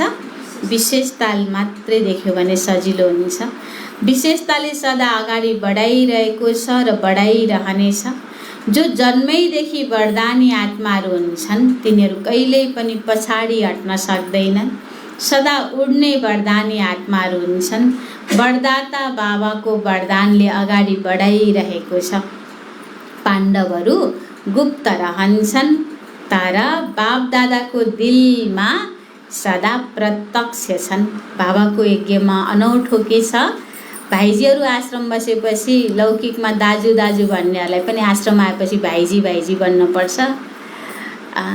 अनि बाबाले भन्छ बहिनीहरू चाहिँ आश्रम नबस्दा बहिनी छन् भने आश्रम बसेपछि सानसानै भए पनि सबैले के भन्नुहुन्छ? दिदी दिदी भन्नुहुन्छ। बहिनीहरू आश्रम बसेको 2-4 वर्षमा बाबाले सेन्टर सम्हाल्न दाइजो दिनुहुन्छ, घरै दिनुहुन्छ। बाबाले भन्नुहुन्छ भाइजीहरूलाई त सेन्टर सम्हाल्ने भने छुट्टै पनि मिल्दैन। त्यसैले यज्ञमा भाइजीहरूको पाठ गुप्त छ भन्नुहुन्छ बाबाले। तर देखिने रूपमा पाठ गुप्त भए पनि कहाँ चाहिँ बाप दादाको दिलमा सदा प्रत्यक्ष छन्। राम्रा राम्रा योजना त पाण्डवहरूले नै बनाउँछन्। भाइजीहरूको धेरै बुद्धि चल्छ, त्यसैले के भन्नुहुन्छ बाबाले?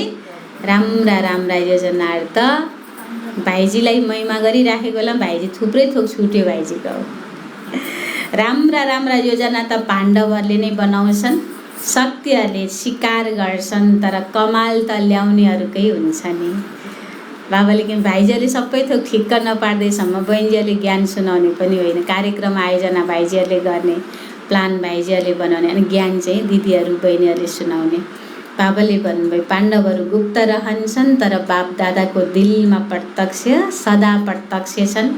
राम्रा राम्रा योजना त पाण्डवहरूले नै बनाउँछन्, शक्तिहरूले स्वीकार गर्छन् तर कमाल त ल्याउनेहरूको नै हुन्छ। यदि ल्याउनेले ल्याउँदै ल्याएन भने स्वीकार के को गर्ने। त्यसैले पाण्डवहरूलाई विशेष आफ्नो वरदान छ, याद र सेवाको बल विशेष मिलेको छ। यादको बल पनि विशेष मिल्छ र सेवाको बल पनि विशेष मिल्छ। किन? त्यसको पनि कारण छ। किनकि जो जति आवश्यक परेको समयमा कार्यमा आएको छ उसलाई विशेष वरदान मिलेको हुन्छ। आवश्यकताको समयमा जसले जति धेरै बाबाको कार्यमा सहयोगी बन्नुहुन्छ उसलाई त्यति नै विशेष वरदान मिलेको हुन्छ। जसरी सुरुमा जब स्थापना भयो त्यति बेला तिमी पाण्डवहरू मर्ज थियौ, इमर्ज थिएनौ। सुरुमा त दादीजीहरू बहिनीहरू नै धेरै हुनुहुन्थ्यो, भाइजीहरू हुनुहुन्थेन। शक्तिहरू नमुना बने र ती नमुनाहरूलाई देखेर अरू अगाडि बढे। यिनीहरूको आवश्यकताको समयमा नमुना बने। त्यसैले जति जो आवश्यकताको समयमा सहयोगी बनेका छन्, चाहे जीवनले चाहे सेवाले, तिनीहरूलाई ड्रामा अनुसार विशेष बल मिल्छ। यज्ञको सुरुवातमा भाइजीहरू हुनुहुन्थेन, फेरि पनि बहिनीजीहरूले, माताजीहरूले, दिदीहरूले आवश्यकता अनुसार सबै कुरा गर्नुभयो जसले गर्दा एक्स्ट्रा बल मिल्यो। त्यस्तै भाइजीहरू पनि जब आउनुभयो बाबाले भन्नुभयो आवश्यकता अनुसार जसले जति धेरै सेवा गर्छ उसलाई त्यति धेरै विशेष बल मिल्छ। आफ्नो पुरुषार्थ त हुन्छ नै तर थप बल पनि मिल्छ। सेवा गर्नाले सर्व आत्माहरू खुसी हुन्छन्, त्यसको पनि धेरै बल मिल्छ। स्पेशल बाबाले भाइजीहरूलाई सुनाउनु भयो सेवा गर्नाले सर्व आत्माहरू खुसी हुन्छन्, त्यसको पनि धेरै बल मिल्छ। जो अनुभवी आत्माहरू छन् तिनीहरूको सेवाको आवश्यकता हुन्छ। किनकि जसले साकारमा पालना लिएका छन् तिनीहरूलाई देखेर सदा बाबाको नै याद आउँछ। साकारमा बाबाको पालना लिनुभएकोहरूलाई हामीले देख्यौँ भने हामीलाई के लाग्छ? बाबाकै याद आउँछ। जहिले पनि तिमी दादीहरू कहीँ जाँदा तिनीहरूले विशेष के सोध्छन्? चरित्र सुनाउनुहोस्, कुनै बाबाको कुरा सुनाउनुहोस् भन्छन् नि।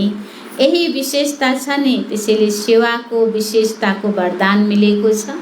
चाहे मञ्चमा उभिएर भाषण नगर तर यो सबैभन्दा ठुलो भाषण हुन्छ।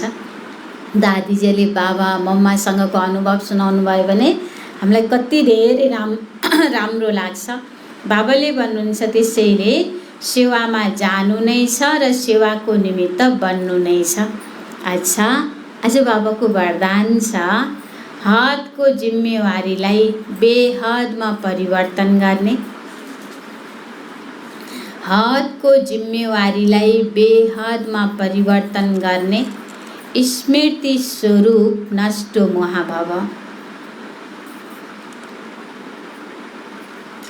हदको जिम्मेवारीलाई केमा परिवर्तन गर्ने? बेहदमा परिवर्तन गर्ने। स्मृति स्वरूप नष्टो महाभव।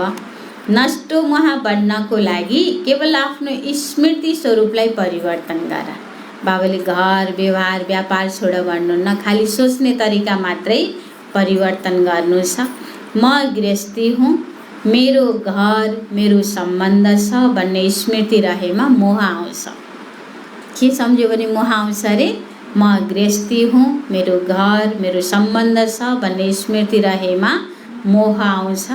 अब यो हदको जिम्मेवारीलाई बेहदको जिम्मेवारीमा परिवर्तन गरिदेऊ।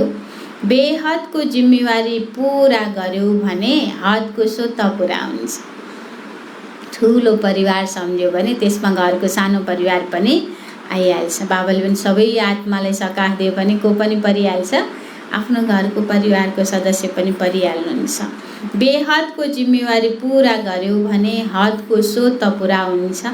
तर यो बेहदको जिम्मेवारीलाई भुलेर केवल हदको जिम्मेवारीलाई पुरा गर्यो भने त्यसलाई अझै बिगार्छौ। बाबाले हामीलाई मेरो घर मेरो परिवार मेरो जिम्मेवारी म गृहस्थी भनेर सम्झ्यो भने घर अझै बिग्रिन्छ, तिमीले बिगाड्छौ, किनकि त्यो कर्तव्य मोहको कारणले मर्ज भएको हो। त्यसैले आफ्नो स्मृति स्वरूपलाई परिवर्तन गरेर नष्ट मोह बनाऊ।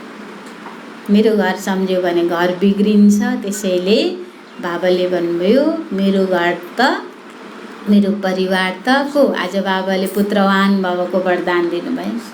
स्लोगन छ, यस्तो तीव्र उडान भर, स्पिड कस्तो गर्ने, यस्तो तीव्र उडान भर जसबाट कुरा रूपी बादल सेकेन्डमा पार होस्। यस्तो तीव्र उडान भर, यति स्पिडमा उड्ने जसबाट कुन रूपी बादल, कुरा रूपी बादल सेकेन्डमा पार होस्। प्लेनमा चढ्यो भने बादल माथि माथि उड्न पाउँछ नि, त्यसैले बाबाले भने यति स्पिडमा उड्ने कि कुरा रूपी बादल सेकेन्डमा पार होस्। ओम शान्ति। आज बाबाले के भन्नुभयो भनेर कसले सुनाउने? आज स्पेसल भाइजी आउनुभएको छ, त्यही भएर भाइजीले सुनाउनुहुन्छ। आउनुहोस् भाइजी। हामीले आजकल मुरली सुनिसकेपछि एउटा गीतमा बाबालाई याद गर्छौँ अनि मुरलीको कुरा सुनाउँछौँ। एउटा गीतमा बाबालाई आह्वान गर्ने, हामीले सुनेका ज्ञान मुरलीहरू बाबालाई सुनाउने, सबै कुरा नगरे पनि हरेक पल हाम्रो शिरमा कसको हात छ? बाबाको हात छ। वरदानी जीवन छ, मेहनत छैन, बोझ र अर्को के शब्द भन्नुभएको थियो बाबा? मुस्किल शब्द डिक्सनेरीमै छैन। इच्छा मात्रमा अविद्या देवताको गायन होइन, सङ्गमयुगकै हो भनेर बाबाले हामीलाई आज यति धेरै तागत भरिदिनु भयो। भाइजी यता त्यहीँ बस्नुहुन्छ? ल एकैछिन पहिला बाबालाई याद गर्ने अनि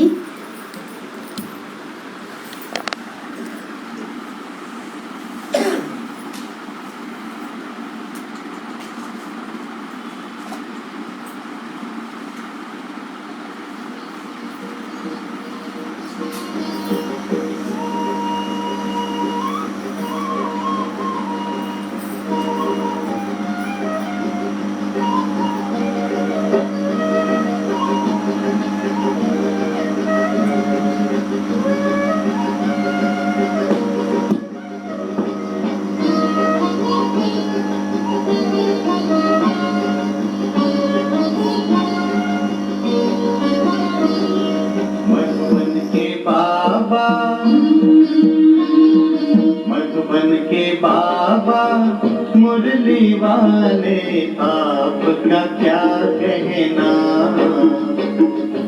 आपका क्या कहना। मधुबन के बाबा मुरली वाले आपका क्या कहना, आपका क्या कहना। लाखों दिलों की आप उजाले, आपका क्या कहना,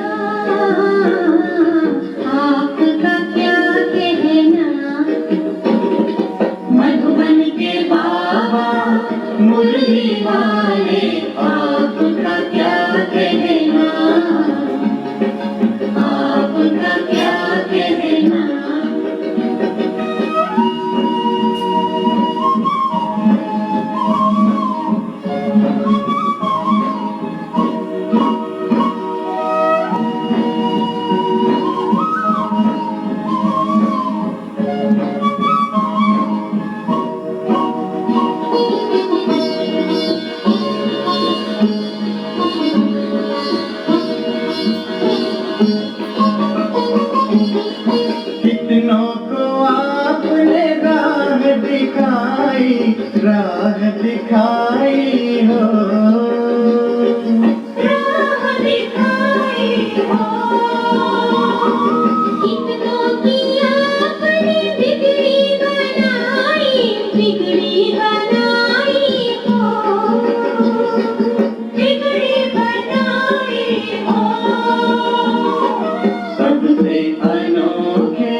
आपका क्या कहना।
ओम शान्ति।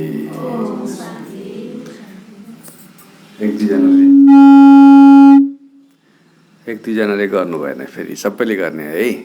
ओम शान्ति। अझै एक दुईजनाले गर्नु भने के रहेछ कुनै नयाँ नयाँ भएर हो कि? ल सबैले नभन्नुजेल भनिरहन्छु है। मास्क लाउनलाई त नभने पनि भइहाल्यो, देखिँदैन। ओम शान्ति।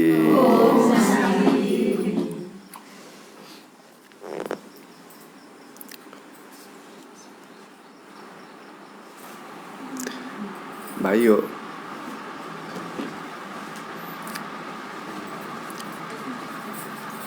यो पंखालाई बन्दै गरिदिनुहोस्। चारजना युवा भाइहरू कलेजमा जाँच छ भन्ने थाहा पाउँदा पाउँदै टाइममा पुगेनन्। त्यस्तो उनीहरूले धेरै पटक गर्दा रहेछ।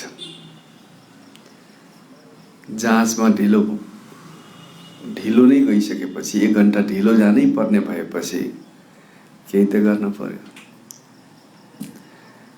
अनि उनीहरूले आफ्नो सर्टमा केही कालो कुराहरू धसेछन्। कलेजको प्रिन्सिपलले सोध्नु हो, किन ढिलो गर्यो? के भन्यो होला भन्नुहोस् त?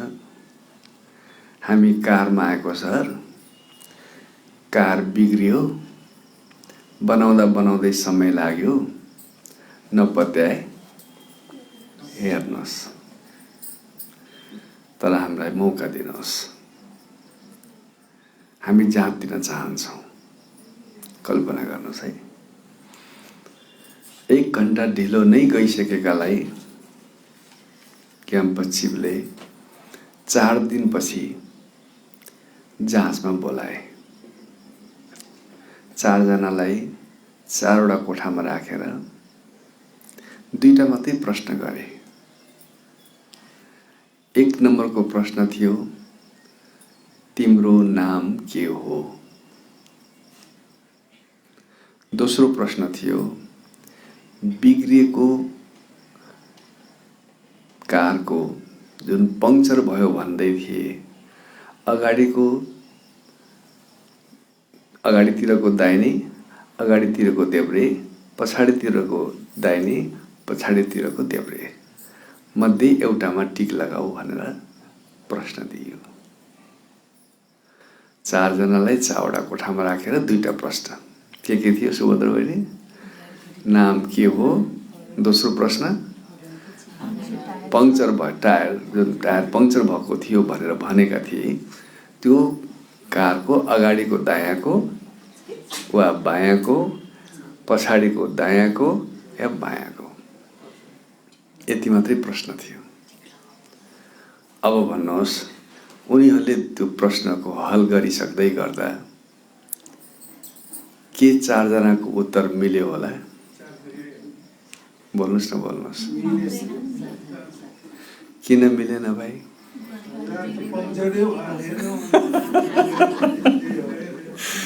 गाडी पंक्चर भएको थिएन।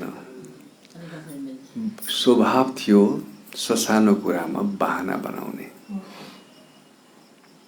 झुट बोल्ने।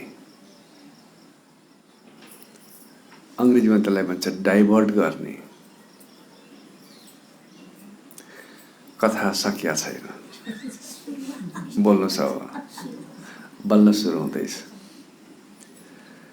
पङ्चर गाडीको पाङ्राको होइन,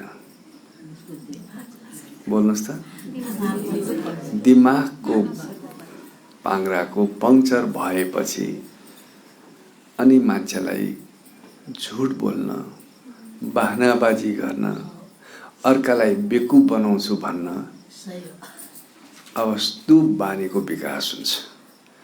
ती चारजनाले क्याम्पस चिफलाई बेकुफ बनाए या स्वयंलाई बेकुफ बनाए? स्वयंलाई बेकुफ बनाए। हामीले कहिलेकाहीँ अरूलाई बेकुफ बनाउने क्रममा चालै नपाइकन आफू बेकुफ भएको त्यो पनि थाहा हुँदैन। हामी आदी हुन्छौँ। आदी भनेको स्वभावबाट ग्रसित भएर स्वभावलाई जित्न नसकेर अनि मनले जसरी चलाउँछ त्यसै गरी चल्छौँ। त्यसलाई अङ्ग्रेजीमा भन्छ ब्याक गियर अफ माइन्ड। माइन्डको दुईटा गियर हुन्छ, कि त अगाडि जान्छ, जवाब दिनुहोस्, अगाडि जान सकेन भने पछाडि जान्छ। त्यसलाई भन्छ back gear of subconscious mind.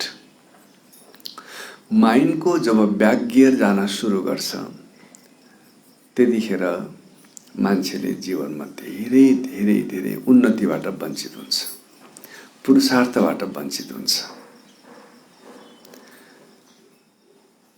कस्तो मान्छेले बहाना बनाउँछ? कसैलाई पनि बहाना बनाऊ भन्ने त लाग्दैन, तर किन बहाना बनाउँछ? यस्तो मान्छेहरूको एउटा लाइफ पोजिसनिङ भन्छ अङ्ग्रेजीमा।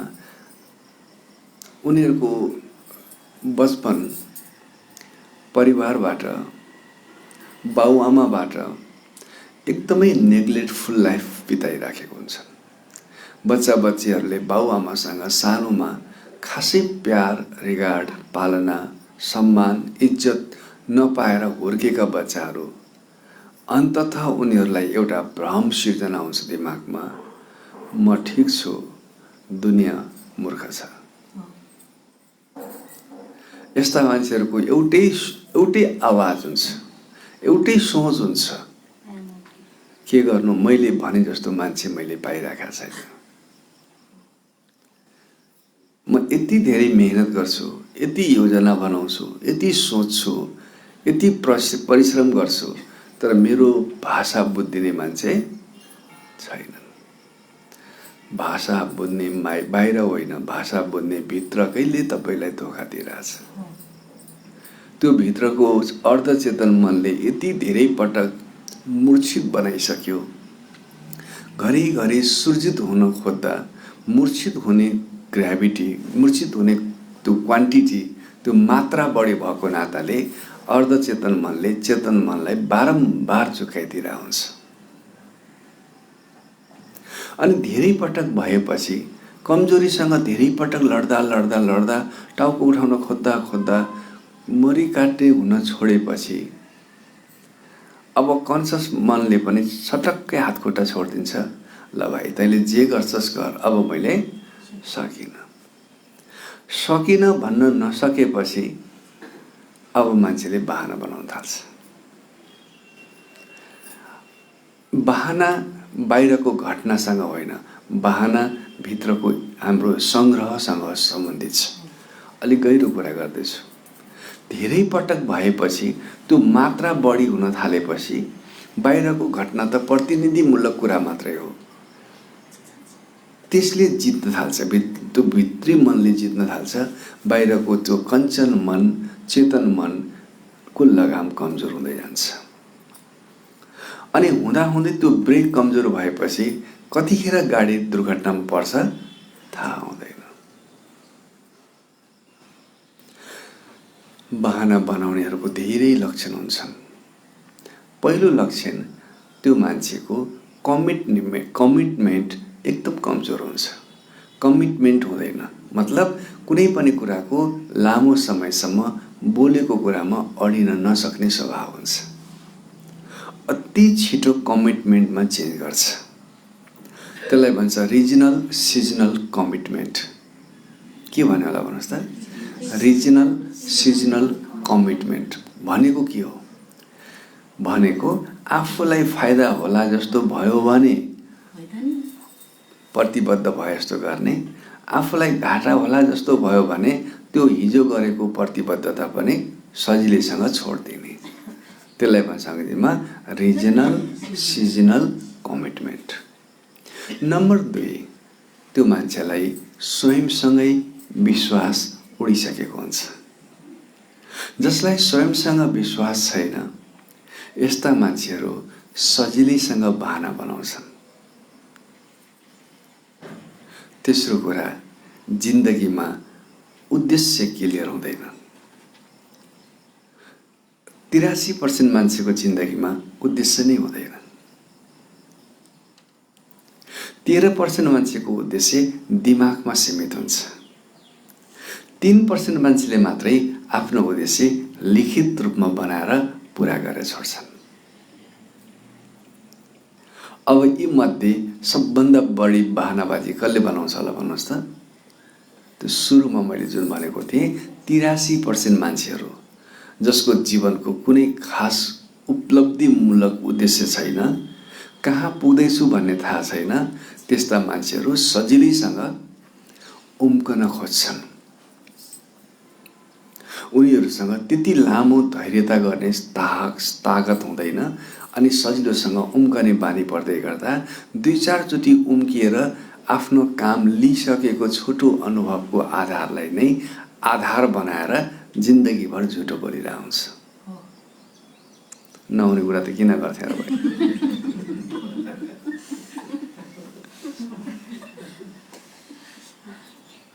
हामी सबै सँगै छौँ, कुरा बुझ्नु भएको छ। चौथो कुरा, जो मान्छेलाई कुनै कुरासँग डर छैन, डर जति बचपनमा बाउआमाले उडाइसकेका हुन्छ। कसरी उडाउँछ? तपाईँ व्यस्त हुनुभएको बेला तपाईँको नानीहरू सुत्न नमान्दा तपाईँले के भन्नुभएको थियो याद छ? सुतिनस् भने लगेर बाहिर भूतलाई बुझाइदिन्छु भने हो कि होइन? सुतिनस् भने पुलिसलाई लगेर बुझाइदिन्छु। त्यो बचपनमै यति ठुल्ठुला डर देखाएर भित्रको त्यो चिप्स, मोबाइलभित्रको चिप्सलाई यति ड्यामेज गरिदिइसक्यौँ। अब बच्चैमा भूतसँग डराएकोले जवानीमा देवतासँग डराउन किन परेको छ?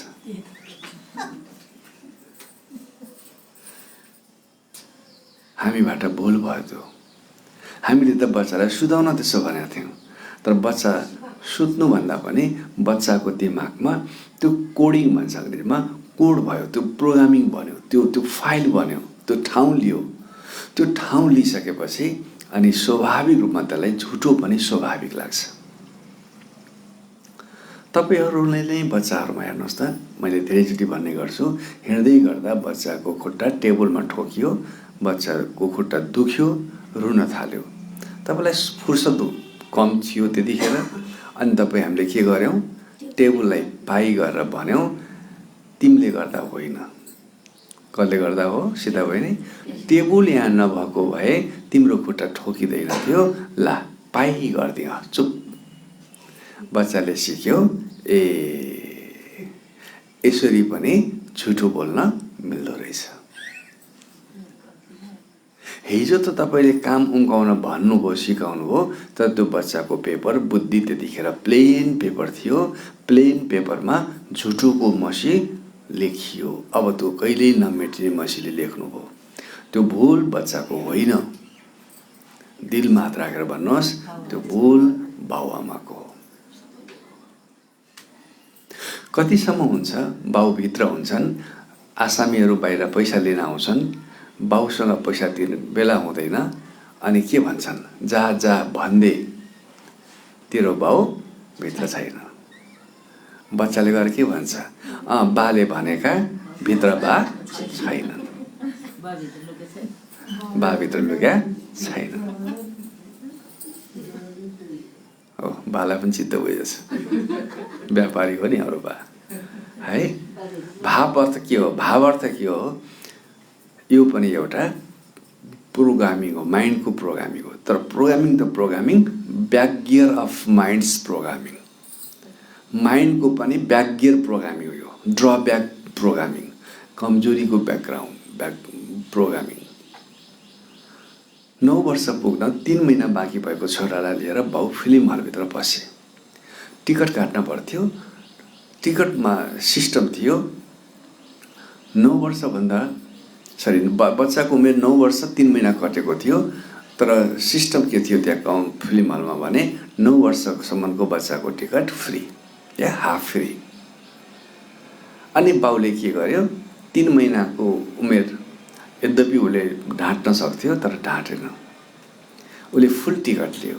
अनि बच्चाले सोध्यो ड्याडी नाथे 3 महिना मात्रै त थियो, तपाईँले त्यो 3 महिना पुगेको छैन भन्दा भए मेरो फुल टिकट फ्री हुन्थ्यो।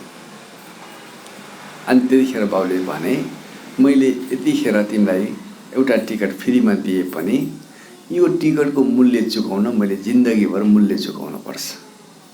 हेर्नुहोस् त कति राम्रो कुरा। त्यतिखेर 50 रुपियाँ बराबरको टिकट त मैले फ्री पाउँछु होला, तर त्यो 50 रुपियाँ बापत झुट बोलेको कुराको मूल्य चुकाउन मैले जिन्दगीभर कोसिस गरे पनि सक्दिनँ। बाउआमालाई डायबिटिज हुँदा सन्तानलाई सर्न हुने, बाउआमाको बाहना बाजी बनाउन परेछ भने सन्तानलाई सर्न नहुने नियम छैन।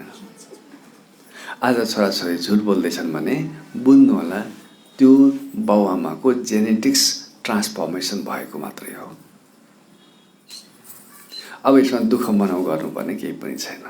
बच्चाले झुटो बोल्यो भने ऐनामा गएर प्याट्ट हिर्काएर भन्ने शाबास खाइस फल कुहिएको आफैले भन्ने, बच्चालाई दोष नलाउने र बरु बच्चालाई प्रेरणा दिने कि अब उसको आउने जेनेरेसनको सन्तानले यो कमजोरी ट्रान्सफर नगरोस्। तपाईँहरू हाम्रो त त्यो मौका गुम्यो, तर बच्चाको त अझै म्यारेज हुन बाँकी छ।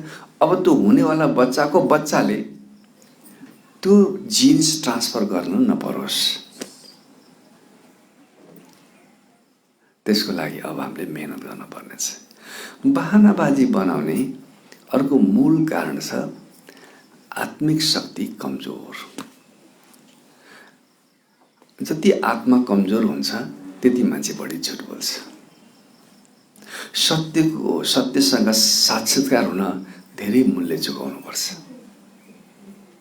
त्यो मूल्य चुकाउन भन्दा उम्कने बानीको विकास हुन थालेपछि अनि मान्छेको जिन्दगीमा बहानाबाजी बनाउन एकदम सजिलो हुन्छ। हामी पनि के भन्छौँ हेर्नुहोस् त, बाबा हजुरले भने जस्तै सबै थोक गर्न मन लाग्छ, तपाईँ जस्तै भत्तै भोलिपल्टै बनिहाल्नु जस्तो लाग्छ, के गर्ने लोग्नेले कुरा बुझिँदैनन्। छोरो त गतिलोई परेन, सासू त बरु मरे हुन्थ्यो, ससुराको त अनुहारै हेर्न नपरे हुन्थ्यो। अहिले पनि हामी के गर्दैछौँ? त्यो यस्तो स्कुलिङमा हुर्किसक्यौँ हामीले आफ्नो कमजोरी स्वीकार गर्न तयारै छैनौँ। ह्याबिचुअल भइसक्यौँ, यति गहिरो ह्याबिचुअल भइसक्यौँ चेतन मन फुत्केको थाहै हुँदैन। ती बच्चाबच्चीले 4 जनाले गाडी लिएर गएकाहरूले त्यति सानो बहाना नगरिदिएको भए 1 वर्षको समय लेट हुँदैन थियो। अनि तपाईँ हामीलाई कस्तो लाग्छ मैले झुट बोलिरहेको छु, तर सुन्ने मान्छे यति अनुभवी हुन्छ तपाईँको आँखाबाट उसले थाहा पाएर आउँछ कि तपाईँले झुट बोलिराख्नु भएको छ, बहानाबाजी बनाउनु भएको छ। तर ऊ यति जेन्युन हुन्छ कि तपाईँको बहानालाई पनि लाज छोपिदिएर आउँछ, उसले थाहा पाएर आउँछ। हामी यति मूर्ख हुन्छौँ कि मैले उसलाई मूर्ख बनाइरहेको छु भन्ने हुन्छ। हामीभन्दा अगाडिको मान्छे यति विद्वान हुन्छ, यति अनुभवी हुन्छ, तपाईँको लाज छोपिदिया मात्रै हो, थाहा नपाएको चाहिँ हुँदैन। ज्ञानका सागर बाबाको अगाडि हामी उस्तै भए हामी पनि त्यस्तै भनिदिन्छौँ, पङ्क्चर भयो। बाबालाई थाहा हुन्छ अनि मुरलीका माध्यमबाट बाबाले ढाडस दिनुहुन्छ।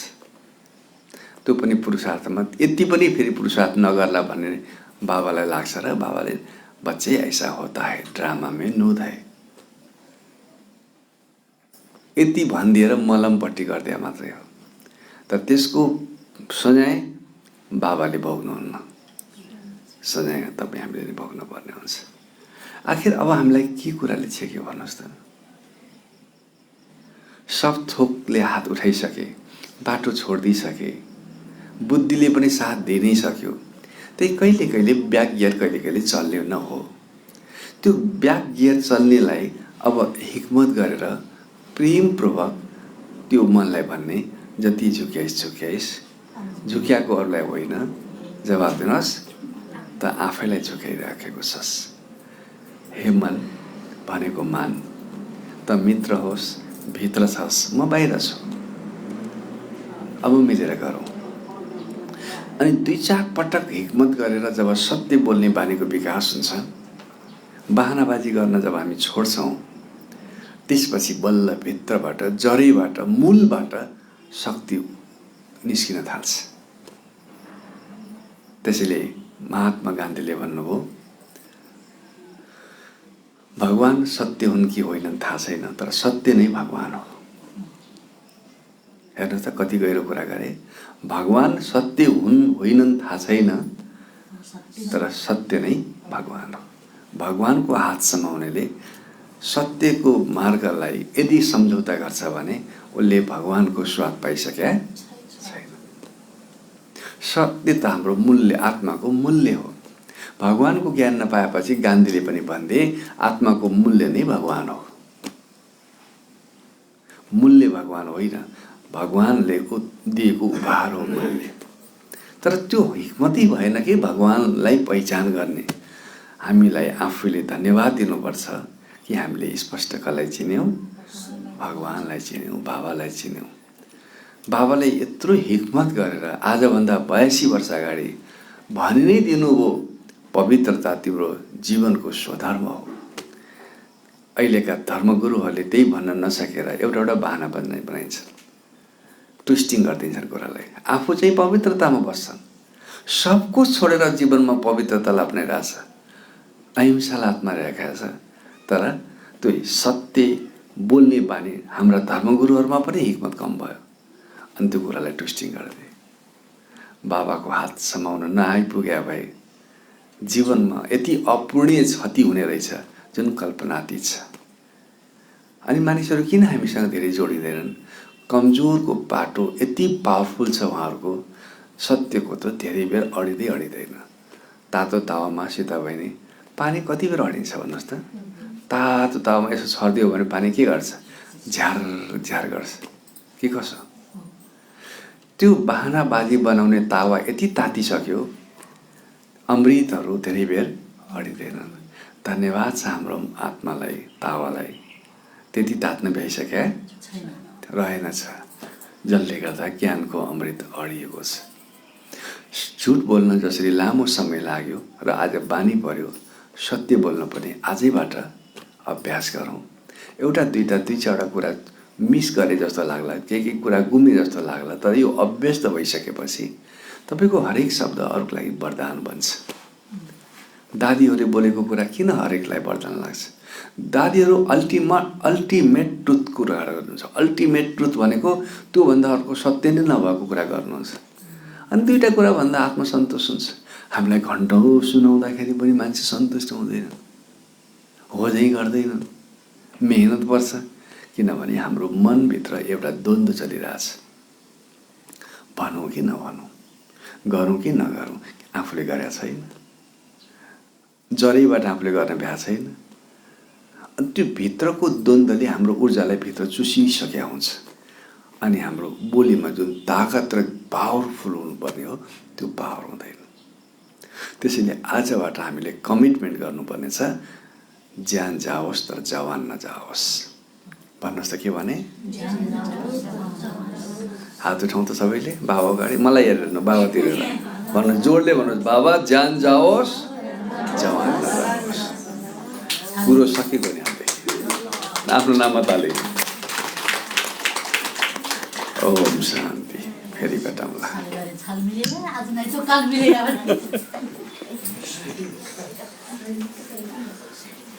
टोली लिएर जानु।